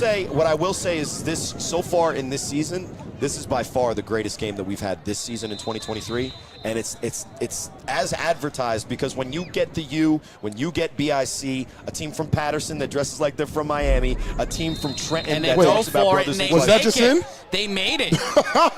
So it is a 2-point game. So it's 28-26. Which really doesn't matter, because all that BIC has to do is score on the 3-on-1 opportunity, which is untimed, or based on how far they return it, the only offensive play that they're going to get, because even with 2 timeouts, you can't run more than just 1 offensive play. So and we've that's been the talking, key. They're saying defensive backs have been talking about how they're strapped up. Fox 5.2 fans at home, you better buckle in, because these last 2 seconds, even though they might feel like an eternity, may end up being the craziest moments in our league's history, especially if BIC is able to somehow pull this off. And that's the catch. If you really, and I know people are starting to catch what I'm saying. My goodness, And it's there's him. that man. Mama, there goes that monster. Can he, listen, there will be no question. I want to be very clear. Yeah. There will be no question of who is who and what is what. If this young man takes this, if I'm telling you right now, If he takes I that haven't greatest done play in the it. history of Listen the to what I'm league. saying. I haven't done it all year. If he takes this 3-on-1 back, I'm leaving the booth. I'm running out. Run. No, I'm not going to run. My ankles hurt. But I'm leaving the booth. All right. This is no. I might not even huss. To keep the ball. I might not even huss until replays, bro. I can't huss. Here's the huss. thing. Who if you're throws the it U, for the U? Well, Carlos Carlson has the length. He has But the you arm. need somebody that Snags has to be out there. Mims has to be out there because of the speed, and that's it. If you just they got gotta to tackle tackle him. You Wow. just got to tackle him. Wow. Really, wow, you just got to tackle wow, him. And imagine wow. if your job right now is to tackle Ashanti Worthy. Wow. How hard that job Fly guy, is compared to how it Honey sounds. Badger is not in, and he doesn't need them. Oh my. Okay, I'm quiet. I'm Oh, quiet. boy. I can't. Here we go. Yeah, Vegas is Shante missing the whole Worthy Honey Badger thing. on an untimed down. Deep ball that will be caught inside the 5. Worthy gets past the 25. Flag on the play. Whistle. Ooh. And that one will get them to the 45. He's not down yet. Gets to Flag the 49. We'll It see looked what like the there was a flag flag is. thrown. Unsure Because if they still have 2 seconds, and you have Sterry Codgerton, Ashanti Worthy, Kason Campbell, Courage Mozzie. The game's not over. There was 2 some- seconds. there was There's a- a flag. So Ashanti,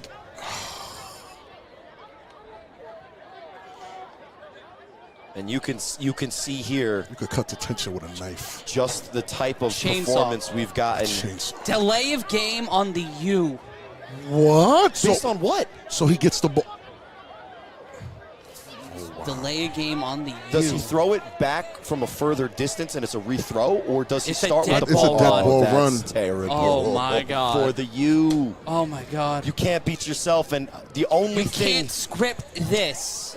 And we talked about it. Rob mentioned it before. I was going to say it now. Let's just put into context. The reason that you see Ashanti Worthy looking labored is because he is fighting through an apparent injury. But let's be clear about something. Ashanti is trying to score, but all he really needs is field position to put Sterry in a position to score. That's all he needs. So he needs as much yards as he can get. It'll be but a if he runoff. scores, It's a dead ball runoff from the 25-yard Lord have line. mercy. Matt, my heart's beating. My eyeballs. Mine are, isn't. Are the back of my eyeballs. Stopped. I could never be in a game like this. And here we go, Ashanti Worthy on the dead ball run. Looks to get past one defender. He does. Ashanti Worthy screaming down the sideline, brought out at the 35. And that's great field position. Let's be clear. He did not fail here. The game's not over. This is it. This is the it. deciding play of not only this game, not only likely, guys, the Northeast, based on how good both of these teams look right now, but maybe the entire championship, because both of these teams after this game have that championship level energy, have the rosters to boot. They've had the tough moment, and this is kind of that serendipitous moment for both of these teams. If People they can saying overcome this is scripted. Scripted. you wish it was scripted. If this We is what are not script- good enough Hold on. writers, anyone if this here, is what who have scripted scripted feels this. like, that's phenomenal because I've never. Welcome to pro wrestling, I'm baby girl. sweating. How do you sweat during BIC, scripts? take a timeout. They have one timeout left. And Matt, I love you so much, but no disrespect to pro wrestling. They wish that they could get a storyline this intense, Oh this my real, God. Lord knows I would. this authentic. Ashanti Worthy, a legend in New Jersey high school lore. Oh, for sure. A Does guy he who have set 7,000 records. yards in 2 Yeah, seasons? he has nasty records in New Jersey. Disgusting. A guy playing in a league with Dominique Rogers-Cromartie, D1 players. He is the brightest shining star, and that man in the huddle next to him, Sterry Codrington, is one of the best in this league. And had by far his best statistical throwing season of his career. But guys, with the skill set that he has, if they play Hail Mary prevent coverage, do you or do you not, as Sterry Codrington, take off, make the That's defense exactly converge, what I'm thinking. make the defense converge, and then maybe throw it completely across the field on those lateral type of plays? I'm looking to Because run it it's as going Sterry. to be- Wait, hold on. I'm looking to run it as Sterry. Look for courage. Nobody's tackling Look at courage. K-Wax smiling. He knows something. He we knows don't. something. Oh my goodness, that's a lot of field. Will the defending Kason champions Campbell is the seventh man standing on the sideline. Snags is from Baltimore. He can count. Oh yeah, he's on it. But can Snags cover Kason? What? Well, they're going prevent. They got tons of Oh, guys they're way sending down Snags. the field. They're sending Snags after him. And it's going to be Dot Boss and Charles Irvin. The rushers. Oh my God, they're saying the U's going to get a pass interference. That's the script. That's the W script. Lord have mercy. first and an eternity, first and a dynasty on the line. Oh, no. Flag. That's not legal. I can't breathe. False start on the offense. Wait, They're that's declining. it. The Yeah. U will decline. That would be it. If they decline it, that's it. Oh, no. Is that a runoff? Is it a runoff? If the Because time it wasn't going? running. It Yeah, wasn't running clock. at If all. it was a running clock, it's actually a 10-second runoff because the clock is stationary. Ooh, I need you guys to understand that Markai. A7, listen. Oh my goodness! If Ace- Markai if cost Markai the cost the game, man. He look. is being yeeted into a parking lot. J-Rock involved somehow without a jersey the on. anxiety. I am having an anxiety attack. Yeah, I need to talk to somebody. I need to have a conversation. I need oxygen. I think everybody needs oxygen. Can we get sponsored by an oxygen provider? Is that a thing? There is no timeout. The timeout was called after the 3-on-1. The flag was declined. Well, the flag sent them back to the 50. The BIC's entire season Both of these comes teams. down. We are counting down with 2 seconds left. First and 15, pardon me. Sterry Codrington with the year on his shoulders. Codrington will roll out. He will avoid the defender. Codrington with the block. Codrington avoids again. Codrington will roll out. He will drop back. Codrington avoids it. Dot Boss is fighting for his life. Codrington rolls, he throws. Courage, Mozzie. That's caught by Courage. He stays in bounds. It's Courage. Courage Game on. It's Courage. tosses it back to Ashanti Ashanti Worthy. Worthy. Ashanti Worthy cuts through it. And he that's goes game. down. And that's Patterson game. U And has that's game. corrected the record. That's game. You, Watchmen, 2 weeks away. Wow. And that's game. Wow. That's game. And a great game and a great play. That's game. Henrock, who could have missed the tackle, but he doesn't. Henry seals the game for the Smith. U. Wow. I mean, there's not a lot of times that this booth is lost for words, but I'm there's at a nothing loss, to say. Bro. Shout-outs to the BIC on a great season. Shout-outs to Ashanti Worthy giving it all on both of those Wow, back-to-back plays. What a game. But shout-outs to the U for all of the doubt that we had every single week of the season when Huff left, when Buck left, when they started the season off and we were like, is this team even really that good? Well, guess what? They're in the Northeast Championship with 1 win separating themselves from Ohio, and they have to just get revenge on a team that beat them earlier this year with Snags and Carlos Carlson in their huddle and on their sideline. I cannot wait until next week. Watchmen, hopefully they've been watching this. Vegas, you're welcome. 28-26, your final score. A 2-point game again. This has been a broadcast of the American Sevens Football League.